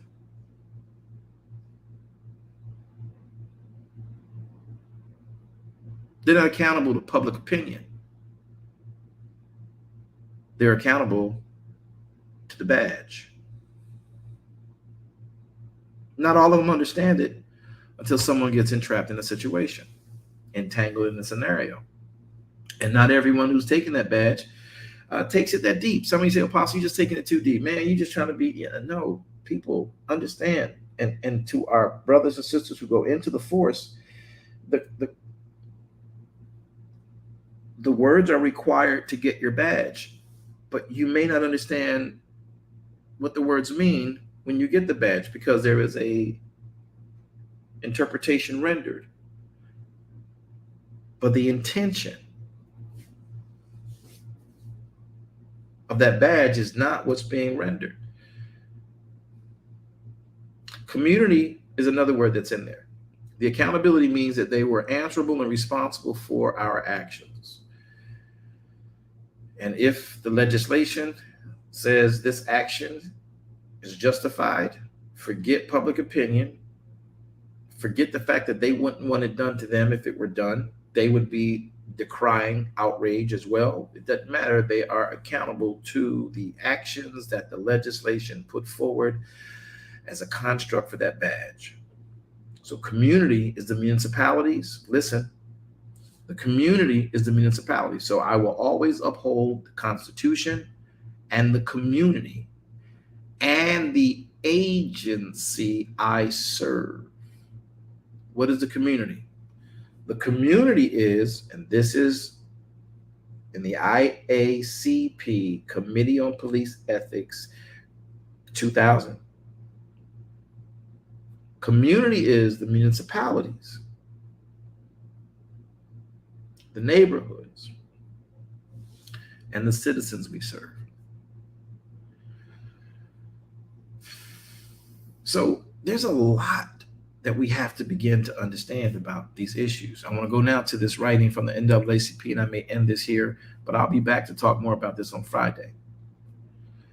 I am not trying to push slave, black, white hatred. That's not it. I want everyone to see intelligently how we got here, so we can intelligently say, this is the only way we can get out, and that is to change a lot of the elements we are standing on and replace our foundations, which have everyone's interest at play. We did that. No, we didn't. It looks like some things have brought about change, and they have. But at core, when this gets deadly, the thing that defends them and gets them off is still in the books. Because their accountability is to the badge. The badge was created by a particular public. Well, we've modified it, we've added to. You can't add to in this. You have to nullify, bring another edict that breaks that edict into a neutral position, and then you add to the nullifier. You don't add to the prior. So if you add to the prior, you still have the core of the prior. You still have it as its foundation. You can add all you want. It doesn't change that. If it goes left, we still stand on this. This has to be neutral. This is the first edict. The second edict has to come in and neutralize that edict and its spirit. And now you build from there. Now you add from there. I'm talking better than y'all saying amen. Moderators, tell us why we're here so I can take a break and come back real quick. Mods, are you there? Talk to me. Shalom, everyone, and just want to say thank you for being here with us today in the preceding word, where the topic for today is State of a Black American Citizen with Kingdom Perspective, Part 5. To note that if you would like to access all the previous recordings from this topic and many more from Apostles' teachings, you can do so by going to VWJ Ministries at Facebook. We are here this evening at 7 p.m. Eastern Standard Time for our weekly Bible study. So please do make note, and we are extending an invitation to you to come and join us. We will be here tomorrow, Thursday, at 1 p.m. for our weekly Bible book club, where we are continuing to go through the book of Genesis, and we are at Genesis 14. We again will broadcast at 7 p.m. Eastern Standard Time for Bible Book Club, where we broadcast from Facebook and Clubhouse. We honour the Sabbath. We will be here on Friday at 11 p.m. where we open up our Sabbath study, and we pick those studies back up again at 11 a.m. on Saturday morning, where we are looking at how to Sabbath and going through the Torah. That's from Genesis right down to Deuteronomy. We extend a warm invitation for you to come and join us for our weekly church service, which is our Morrow after Sabbath service, every Sunday morning at 10:15 a.m., where we broadcast live from Facebook, and we extend the invitation here for you to join us in Clubhouse. Thank you so much for being here with us. Apostle, back to you. Again, we are very grateful for our moderators who help us to particularly carry these messages across. Are you guys learning Clubhouse? Are you learning Facebook? I need to know if this is something you guys want to really continue to learn about over the next day or so. Is this Yes, okay? sir. Are y'all learning new history? Yes, very informative. Oh, yes. Yes, definitely. Thank you. And Clubhouse, some of you are from different countries. Are you? I want to know from those that are from different countries if you are learning something you did not know that really can and has the potential to change your perspective of how you may have seen and viewed the African American citizen who was born here in America. Absolutely, sir. In many respects, it's an eye opener to say the least, including the fact that certain behaviors now is predicated on where they're coming from and how this all came about. So it's a wow for me. It's a big wow. All right. Anyone else? Maybe not. Jordan, I'm not from a different country, but it's sad. It's tough. I know those people are real tough. I say those people are tougher than we are today, because I can't even imagine going through that. Right. You would be a buck. You'd be one that they have to break. And that's a psychological attack and a very strategic attack against your person, your mindset, and it will affect your offspring. So it's deeper than we really think. Anyone else from a different country may find this a bit more informative than you actually initially thought. Okay. Jackie. Hey there, Minister Jackie. Apostle, all I can say is painful, but it's knowledge for me to balance out some of the things that I just assumed or didn't really understand. And so therefore, even some of the reactions from our own society where we live in the UK, it's not that different from America, but definitely from previous discussions where you've taught us about how policing came about, and that for me was just a wow factor, because I had no knowledge of that, and yet the UK have such a structured police force. So Yahweh be praised. Thank you, Apostle. Yes, you're more than welcome. I heard another voice behind Minister Jackie. Blessings to you, Apostle. This is Maria. Maria, hi. How are you today? And blessings to you. Thank you. I'm hanging in there. Thank you. Praise God. I really appreciate it. I'm sorry. I apologize I came in so late, but I'm not African American. I'm Native American, and I parallel what's going on with what's happening with the African Americans in the United States as to what has happened to the natives. Correct. I just, my mother was one of those that went to those schools the government made. Right. And she's a mess. She was a mess in her lifetime. And it's up to us children to separate all the garbage that was placed on her to figure out our life so that we can travel, through God to heal ourselves from the damage that was made. So I'm paralleling what you're preaching and what you're saying to what is going on with the Native Americans also. Correct. Or what has. So thank you very much. I am learning. Thank you very much. God bless you. Yeah, we be praised, Maria. And Maria, just for the record, most people don't realize the forced integrating of the Native Americans and the African American, Pan American slave trade, and how those things sort of kind of really blended. Because when I did my blood, I'm part Lenape, part Cherokee, and part Blackfoot. So you figure that part out, That's right. You understand? We're all something different. Exactly. But, they still treat us as we're second humans. Exactly. And so the issue is, again, not to stir up the pain of it, but we can't disassociate from it, but to make sure that those beyond us can come into a better scenario. We can't keep doing what was done when events as egregious as they have been, continue to happen. And the reason they continue to happen is because we've not changed the foundation the badge stands on. We need police. And I know my brothers and sisters, melanated, Latinos, Native Americans, who enter into law enforcement, enter in to make a change. And then they run into roadblocks. They may not admit it because some of us, unfortunately, have become calloused. And our heart to do what's right is there, but the legislation that bounds us and the time it takes to get around that binding is just so exhausting. It's like, it's not even worth the effort.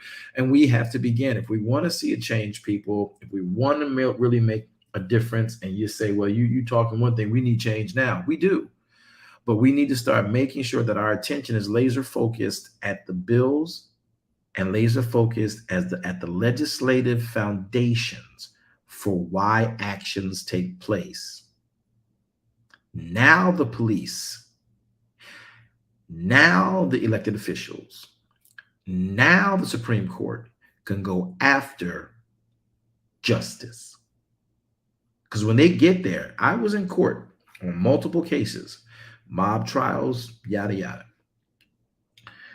And they would say, the attorneys would a lot of cases. So anyway, the judge would say, you can only render your decision, jury, based on the letter of the law.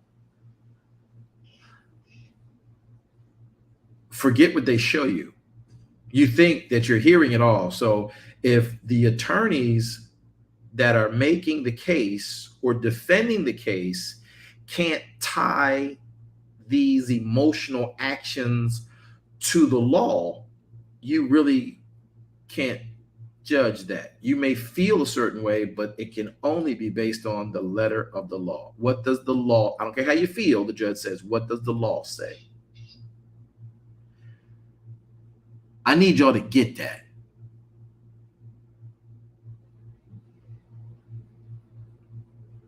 So what does the law say about stop resisting? Who?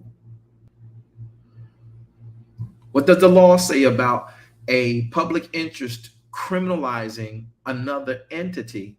And once now that label has been given as a criminal, now you wonder why when the police go through situations like this, and I'm not talking this to hurt my police officers. I love y'all.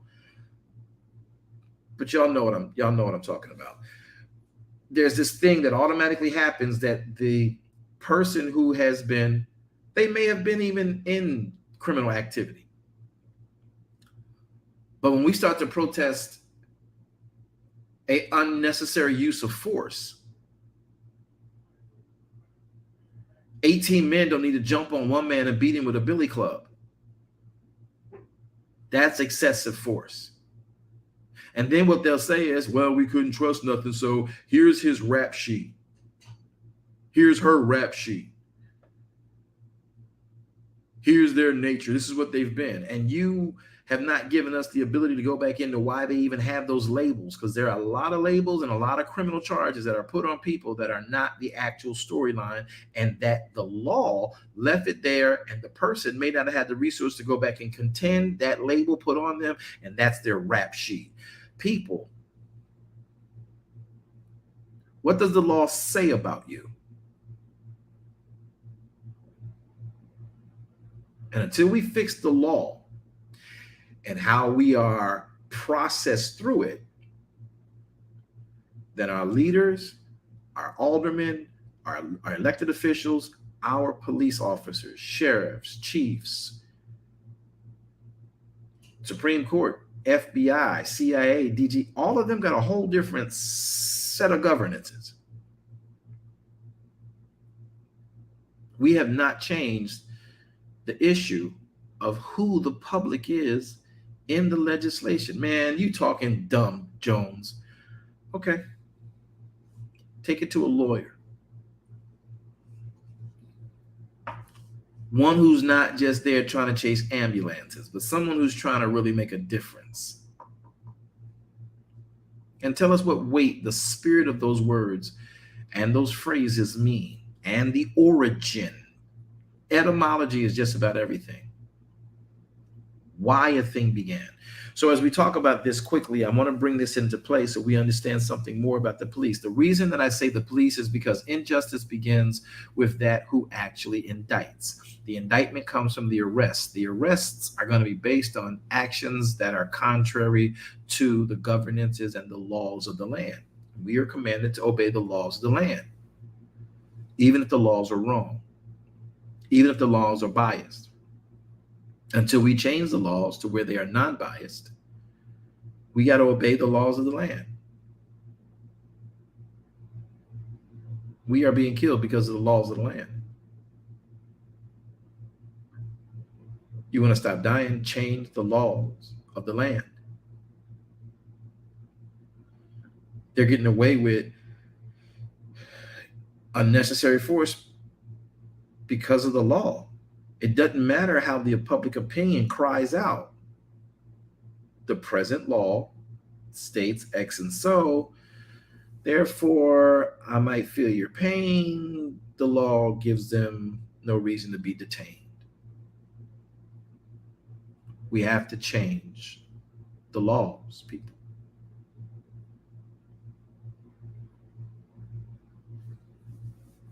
The laws are definitely the first thing you throw into history. So the NAACP, which is a, you all know what the National Association against for Colored People is.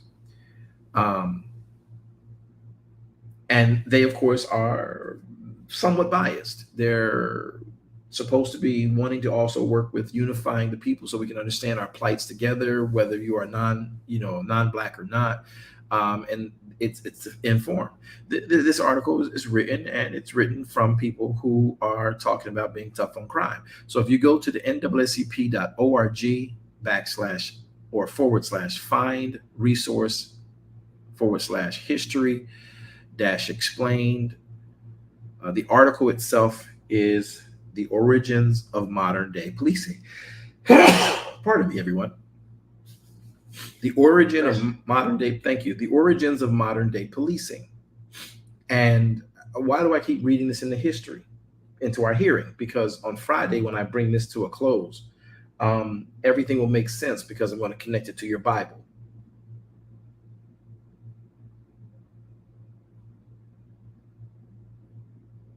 Let me give another analogy about the Bible. Remember when I said that you have to remember what the law says? What does the law say? What does the law say? When people come to me and they're upset because something happened and somebody talked about them, or they got this issue, Pastor, Apostle, I need prayer, or whatever. Okay, wonderful, fine. I think this should be happening. Okay, but what does the Torah say about your actions? I don't want to. I feel that I need to be able, okay, but what's the Torah say about your actions? I don't want to know what God says. Oh, you don't want to know what God says. So you're in a court of public opinion, public impression, public emotion. So you are a kingdom citizen, but you don't want to obey the kingdom. Well, I did do this. And so what does the law say? Well, they have a right to be mad at me forever. Okay, but what does the Torah say? Did you repent for your sins? I did. Did you mean it? I did. And so you're going to be concerned about that person holding you in condemnation until you meet their requirement for remorse. The Bible, the Torah doesn't say that. You get up and keep moving. Or they did something to you. What did the Torah say? I don't care what the Torah say. I'm going to exact vengeance. Wait a minute. The Torah says vengeance is his, technically. You don't seek that. There's a process for that. I don't care. I'm going to get him. Whoa, kingdom person. What's the Torah say? What's the law say? Somebody comes to me and complaining about, I just got fired, complaining about, I just got a diagnosis, complaining about, I just had a car accident, complaining about someone just cheated on me, I'm getting a divorce, or whatever it may be. And I say, well, what's the first thing you're supposed to do? Sassafras, censor. No. The Bible says in all things give thanks. Now you might think that just completely off base and weird, but that's what its instructions are. In all things you encounter, the first thing you as a kingdom citizen does is give Yahweh thanks. For this is the will of the Creator concerning anyone who says they're in him and has knowledge of who Yeshua HaMashiach is. First thing you do is give thanks. For the good, for the bad, for the ugly, for the egregiously hurtful, for anything and everything. What's the law say? What's the Torah say? So what's true in the natural, Zion, is first true in the spiritual. So this article on NAACP.org is the origins of modern day policing. They say tough on crime. Laws have put an unprecedented number of nonviolent offenders behind bars, and our neighborhoods feel no more secure. The system has deep roots in slavery. And Zion, it might sound like, there you go playing the race card again. I promise you, I don't play the race card. I play spades really good. Y'all, I'm real good at spades. I'm real good at pity pat. I'm real good at spades. And I'm really good at Uno. And I'm very, very good at 10. So if you ever want to have a family night, holla at your boy. But I don't play the race card. Do not play the race card. So when they say this in this article, the origins of modern day policing, tough on crime, huh? Laws have been unprecedented, and they have put an unprecedented number of nonviolent offenders behind bars. Our neighborhoods don't feel any more secure. The system has deep roots in slavery. Why? Because our neighborhoods don't feel secure. So slave patrols. And I'm going to read the article. It's short, and I want us to hear it. The origins of modern day policing can be tracked back to the slave patrol. The earliest formal slave patrol was created in Carolinas, here in America. Now, y'all remember where Carolina got its slave patrol laws from? Does anybody remember? From the islands. Which island? Particularly in this one, it was from the Barbados. Now they got some stuff from the UK. They got some stuff from other places, from Cuba. They got some law. They got some stuff. They incorporated a whole bunch, but this is a fact. Again, not to stir racial tensions, but to understand where this foundation came from and what has to be changed about it, since we are supposed to be so evolved, and yet we are still thinking and assuming we've changed what we put in as foundation, and we haven't. That's got to be changed. Just like your life as a kingdom believer, just like your life as a kingdom believer who was brought to salvation through the church. We have to, as Paul says, be transformed by renewing the information we put in our minds, and no longer conform to this world, but be transformed by that renewing. We got to change what we've been putting in. We have to change what we're standing on. The Apostle Paul persecuted Yeshua and the disciples of him because of the actual foundation he was given, a badge to go and arrest and kill and execute of the people who were the Messiah's people. He thought he was doing Yahweh a favor. He was zealous for God and did not realize the information he had to be changed, and at the best, recalculated.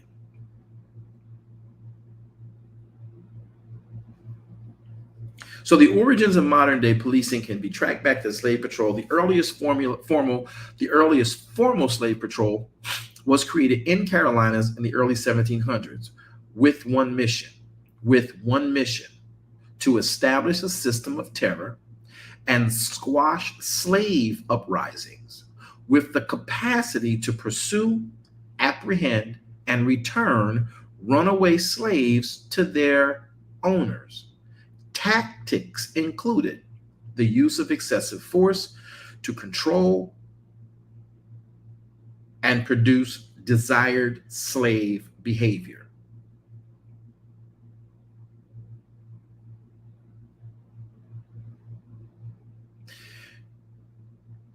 This is why we fear the police, because this tactic was designed to actually induce fear so that you would not run away from your slave master. So North Carolina Slave Patrol oath was on this wise, and we quote, "I, the patroller's name, do swear that I will search for guns. I will, as searcher for guns, swords, other weapons among slaves in my district,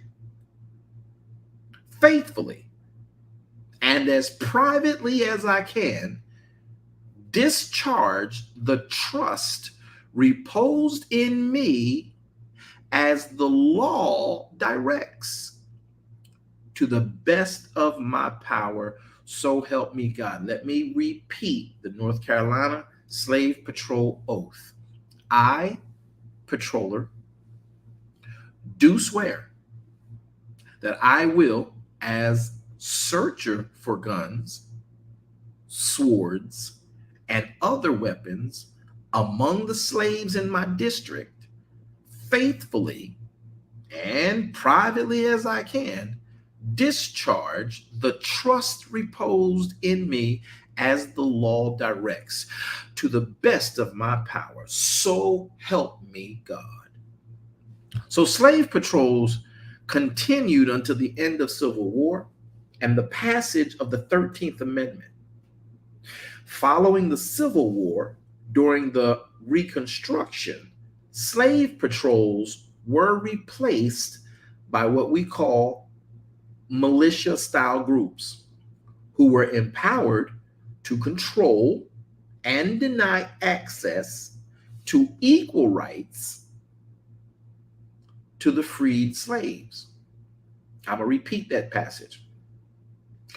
During Reconstruction, slave patrols were replaced by militia groups who were empowered to control and deny access to equal rights to freed slaves. They relentlessly and systematically enforced Black codes, strict local and state laws that regulated the restricted access to labor. They restricted access to wages. They restricted access to voting rights, and they restricted access to the general freedoms for formerly enslaved people. Systematically and strategically. Let that play in your head. In 1868, ratification of the 14th Amendment.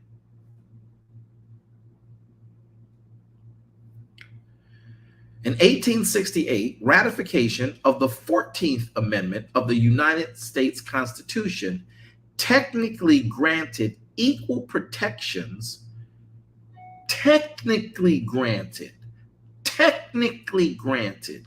equal protections to the African Americans, who I might add are descendants of slaves, essentially abolishing the Black codes. Jim Crow laws and state and local statutes that legalized racial segregation swiftly took their place. So remember, what were Black codes? Black codes were this relentless system that enforced and regulated and restricted access of slaves who were freed to get labor, good jobs, wages, restricted them from voting, restricted them from general freedoms. This was your police. So when 1868 kicked in and the 14th Amendment was ratified, it technically granted equal protection, for the African Americans, essentially abolishing the black codes. Now, right after that, Jim Crow's laws kicked in. What does the law say, people? Jim Crow laws and state and local statutes that legalized racial segregation were quickly put into play. By the 1900s, local municipalities began to establish police departments to enforce local laws. Remember that part about the oath? The community in which I serve, the public community in which I serve. This never got rewritten.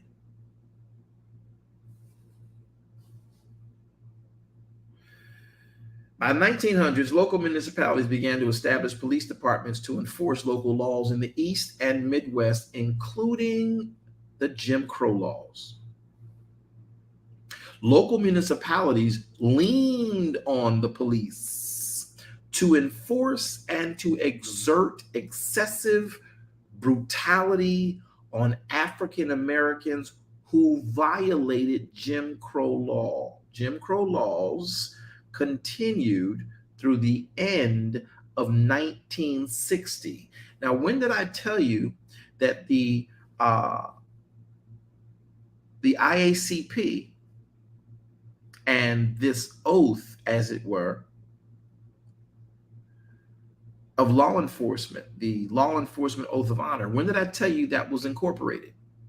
It was incorporated in 1957.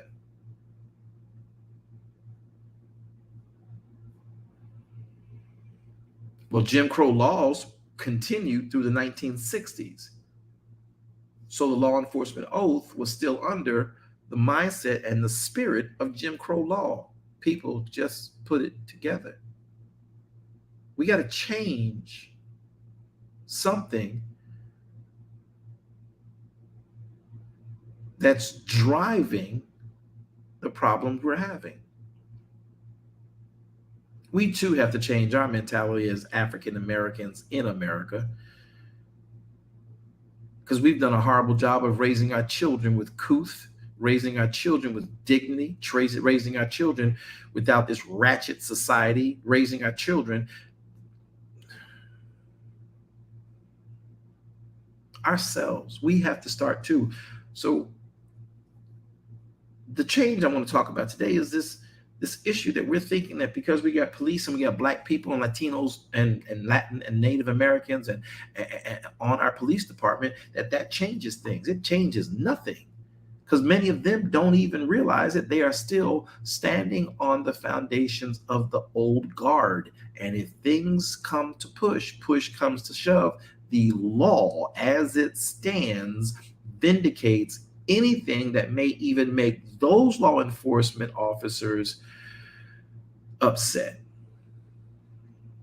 We're wearing a badge, a gun, a taser, mace, lace, traps, and everything else, and Velcro and body armor based on something that's in place. So this honor code is 1957. Jim Crow laws is what helped the honor code to come in. So therefore, the Jim Crow laws and the communities that made these local laws was incorporated in the 1957 code that we call today the Law Enforcement Oath of Honor.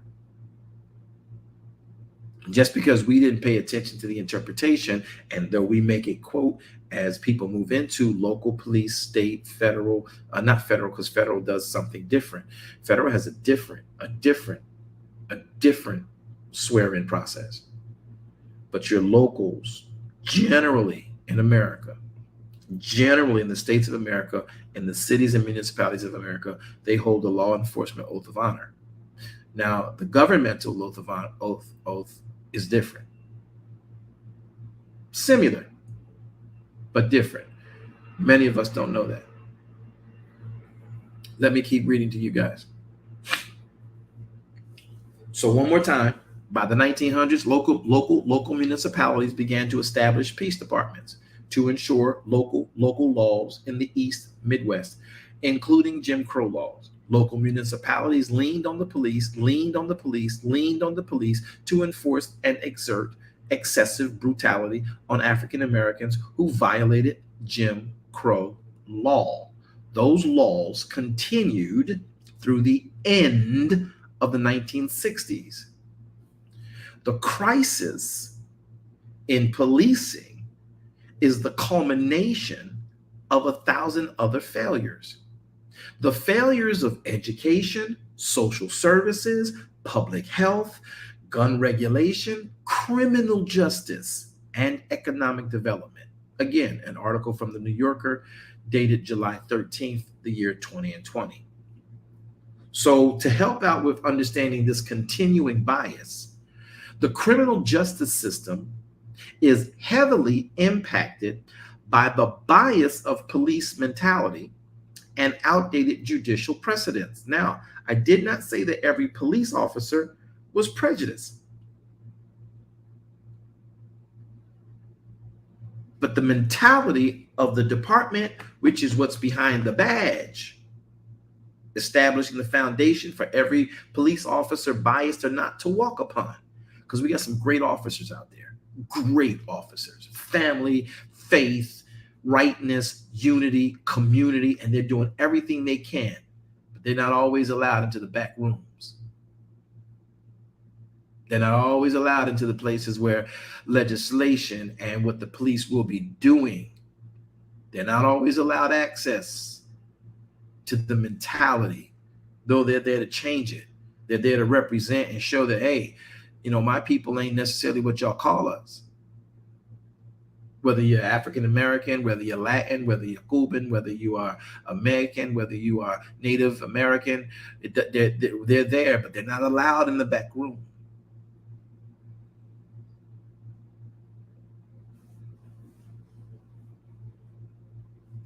The system is largely driven by racial disparities, and the Black community continues to be its main target. It says A, but its main target. The results are brutal, and they are and have been long-lasting. All cruelty begins with dehumanization.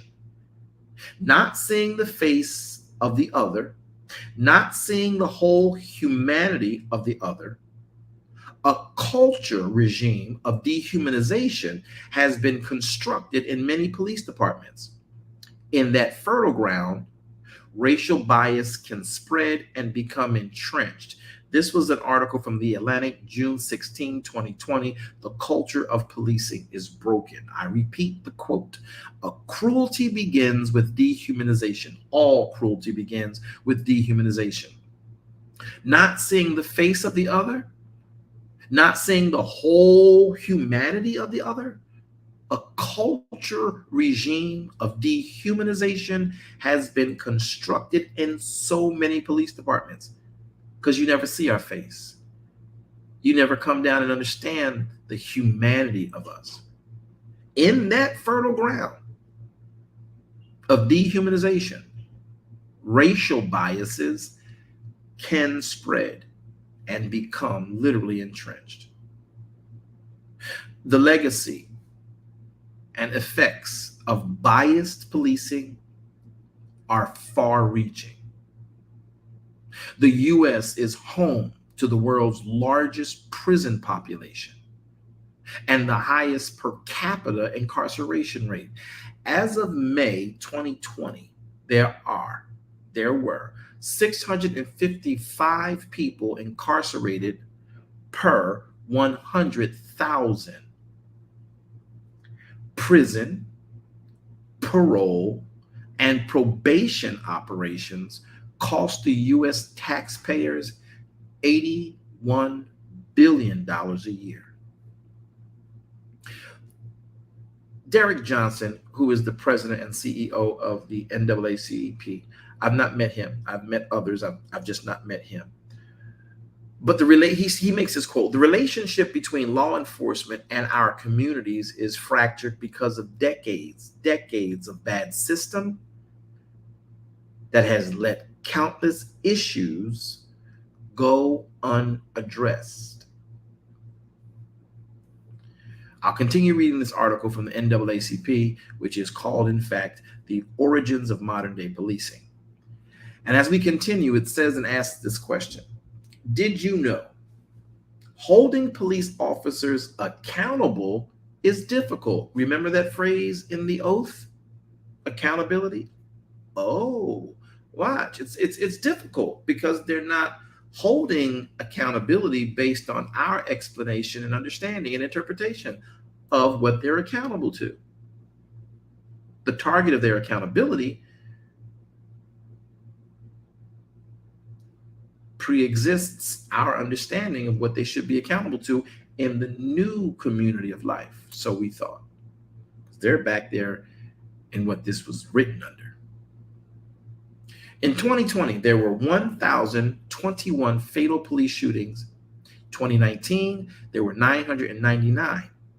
Additionally, the rate of fatal Black shootings among Black African Americans was much higher than that for any other ethnicity, standing at 35 fatal shootings per million of the population as of March 2021. You can go to statistica.com and get that information so you have real data.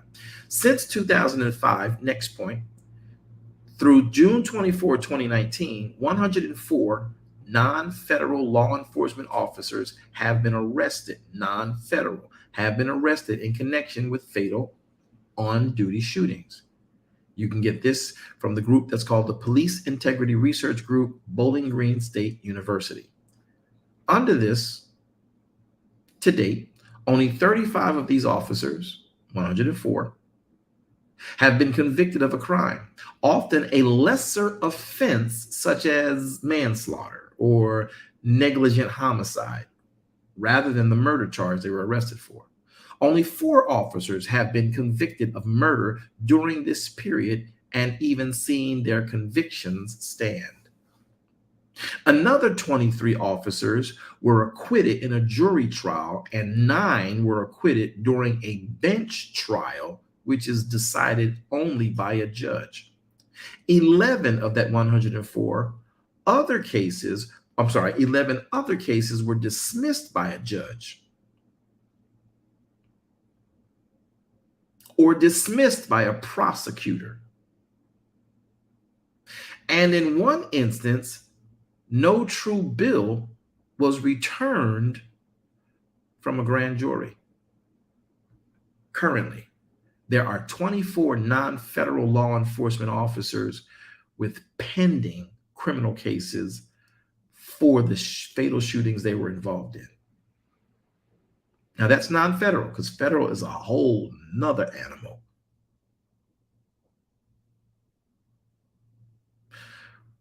Which we should sort of kind of really be trying to get our police forces to become more like. The cost of police brutality is high, the article reads. While many police brutality and fatal police shootings are not prosecuted in criminal court, victims and the families of the victims who have been able to pursue civil judgments, which costs millions of the taxpayer dollars each year, 175.9 million in civil judgments and claims for police-related lawsuits were paid by New York City during the 2019 fiscal year. New York City has the largest police force with 36,000 members serving 8.3 million people.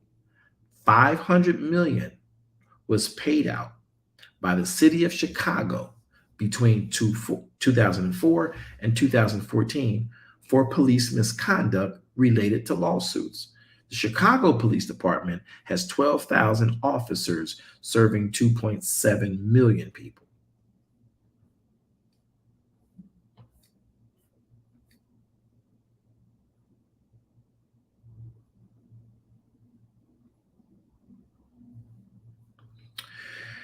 "65% of Black American adults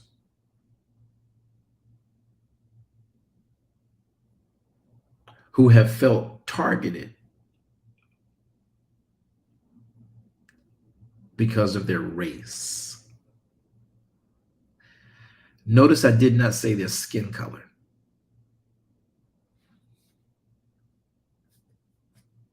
The need for criminal and smarter criminal justice system. We advocate for smarter, positive results based on criminal justice policies to keep our communities safe. Let me repeat what we're advocating for now. Smarter, positive, results-based criminal justice policies to keep our communities safe. These policies include issues that are very important to us: treatment for mental health issues and addictions, judicial discretion in sentencing, and an end to racial disparities at all levels of the system. I'm going to end there. I can take more on this, but it becomes a very strong issue. Now, if you're on the NAACP platform, go become a member.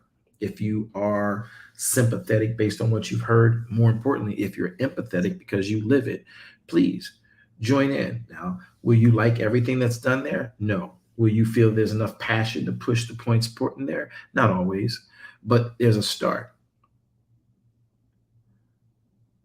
This is the nonviolent approach. This is I believe, the only true and effective approach to changing it. Now, don't misunderstand me. As an African-American male who can be violent, who's come from, streets, I know what to do to fix it. But too many would suffer. What would the kingdom of Elohim say to do? Follow peace. We have to change the instructions that give our police marching orders. And then we also have to change the way that our communities see our LEOs. But this is far beyond just our law enforcement officers. This goes into other things that govern and police us outside of the blue badge or the green badge of law enforcement. There are other laws from other aspects of life. Financials, social services, shoot, for that matter, church. We have to make sure that the laws we follow are laws that are made up and begin with the core of Torah and the kingdom mindset, which is a commonwealth for all, whether you are dark skinned, light skinned, white skinned, yellow skinned, green skinned. And yes, green is a real skin with all these tattoos y'all doing these days.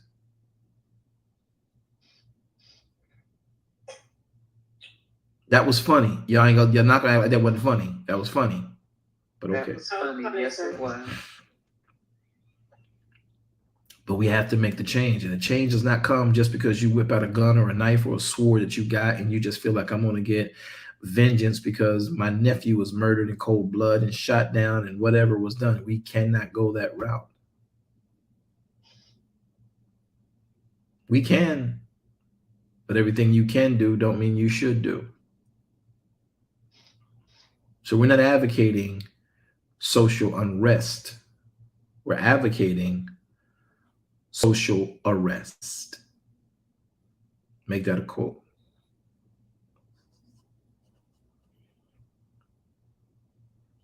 Because only when you arrest something can it be brought to trial.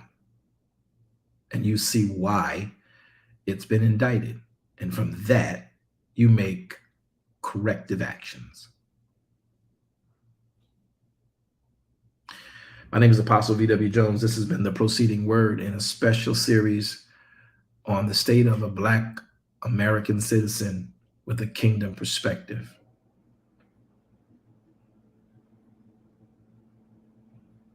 I hope you've been edified. For the last times, moderators, tell us why we're here so we can dismiss. Shalom, good afternoon, everyone. Thank you so much for joining us today on the Preceding Word. You've been listening to part 5 of the State of a Black American Citizen with a Kingdom Perspective. We want you to know that the other 4 broadcasts are available on our Facebook page at BWJ Ministries. You can also find the replays for this under our club. If this is the first time in our room, please hit the green house above for the Preceding Word, and you'll be notified every time that we open a room. That is also where you will find the replays. You can please join us tonight as we have our weekly Bible study at 7 p.m. Eastern Standard Time, and we will be discussing Sukkot. So we hope that you will join us for Yahweh's feast. Tomorrow, we have the Bible Book Club that meets at 1 p.m. on Clubhouse only, and then 7 p.m. on both Clubhouse and Facebook. We are Sabbath keepers in this house, and so please join us on Friday nights at 11 p.m. under the Darash Kingdom Ministries Club, which is different from the Preceding Word. So please join us Friday nights at 11 p.m. and Saturday mornings at 11 a.m. Eastern Standard Time. And then again, you can join us for our Sunday service, which is the morrow after Sabbath. We meet here every Sunday at 10:15 a.m. on both Clubhouse and Facebook. Apostle, back to you. Wonderful. So,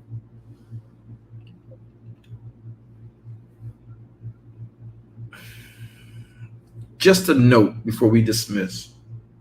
Jim Crow laws, many of them were overturned by the Civil Rights Act of 1964, which so many great notable African-American activists were pushing for. Great men, people that I love. I can just name them, all of them at one time. We won't do that for the sake of being pointed on what we're talking about here. But I want to make sure you guys understand that there were 2 things that took place. We always cried for many people. I want everyone to go and read the 13th, 14th, and 15th Amendments. And I want you to read the 1964 Civil Rights Act. And I want you to find the Jim Crow laws. And I want you to tell me what you don't see differently today. Now, in 1964, the civil rights laws did amend a great deal of Jim Crow. But most Black Americans don't even know what the heck a Jim Crow law is. And any of you who are from other countries, you may not even have heard of Jim Crow law unless you are part of the activisms in your countries, because your country has its own racial issues and its own racial tensions. And they are, as Minister Jackie said, not much different in their country than they appear to be here in ours. But there are so many different things that we struggle with and we fight with. The 13th and the 14th Amendments are extremely important documents. But the 14th Amendment and the African-American struggle for civil liberties was a great thing. Now, the 13th Amendment in 1865 was adopted as a part of the United States Constitution. Now, the 13th Amendment, officially abolished slavery, and it immediately freed more than 100,000 enslaved people from Kentucky to Delaware.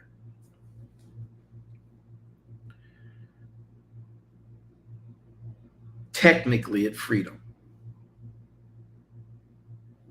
But the 14th Amendment struggle was still real. Because where the 14th Amendment sort of kind of made it difficult for the African American was, even though they were now written in as free, the 14th Amendment literally failed to protect those Black presumed citizens. It failed to protect them. By definition, the framers of the 14th Amendment, they failed because though African Americans were granted legal rights to act as full citizens, they could not do so without fear of their lives and those of their family.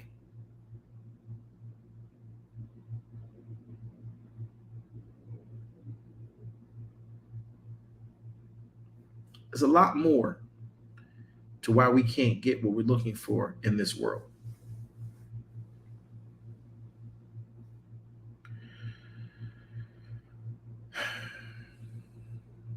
You know, the year the Civil War ended, I want y'all to get this. The U.S. amended the Constitution to prohibit slavery and involuntary servitude. But it purposefully left one big loophole for people who were convicted of crimes. I'm going to say it again. When the Civil War ended, the U.S. amended the Constitution to prohibit slavery and involuntary servitude. But if you were a slave and you got arrested for running away from your slave master, you were considered a criminal. So when they did amend the Constitution to prohibit slavery and involuntary servitude, it purposefully left in one big loophole for people who were convicted of crimes. How many people do you think during that time were convicted of crimes? The overwhelming majority were who? So now you have the penal labor and mass incarceration loophole.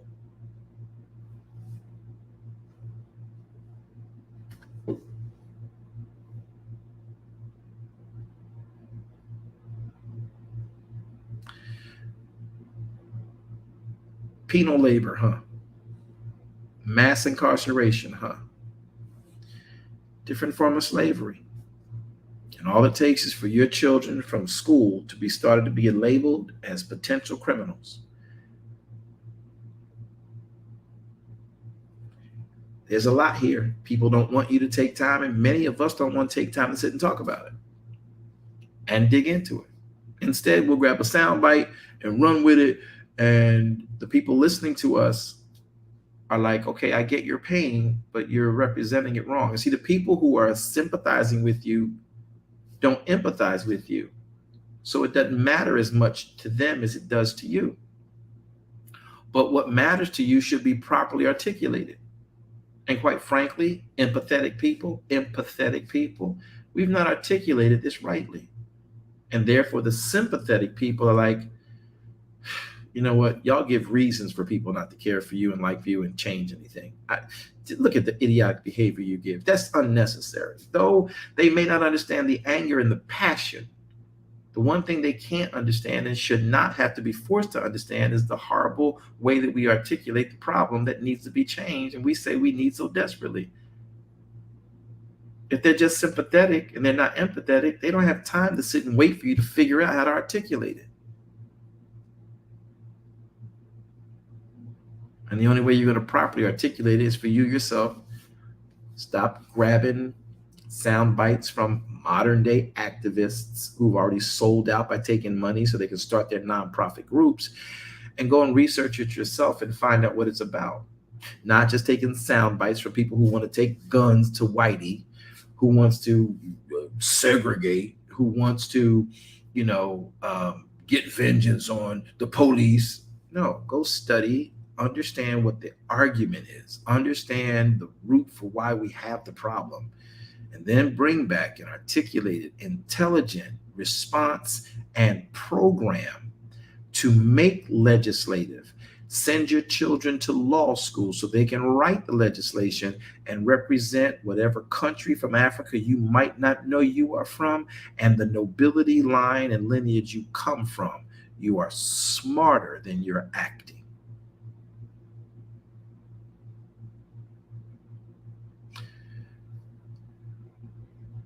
Sympathy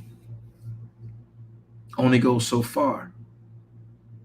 And the people of empathy will always lose the people of sympathy when you don't know how to articulate the real reason.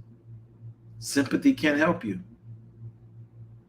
Empathy is really dealing with it and better make their own tracking forward. But sympathy needs to see a better situation and see better activity and see the right solution before they're interested enough to take it further. My name is Apostle B.W. Jones. This is the Proceeding Word. We don't represent just the problems. We make sure we push the solution. Love you to life eternal.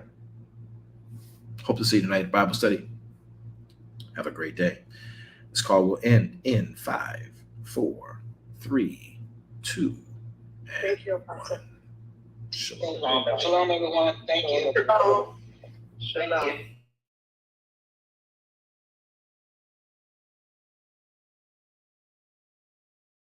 Thank you for tuning in today. I hope that this message has been a blessing to your very life and your soul, and more importantly, your walk with the King. Well, we have come to the end. I hope that you would consider becoming either a partner with us in ministry, or if you're not already a kingdom citizen, consider becoming one. By doing that, you can sow into this ministry so that we are able to continue to teach this type of ministry at a grand scale. Join us on all of our social media platforms and visit our webpage to make your contributions sure. Thank you. Have a wonderful day. Shalom Aleichem.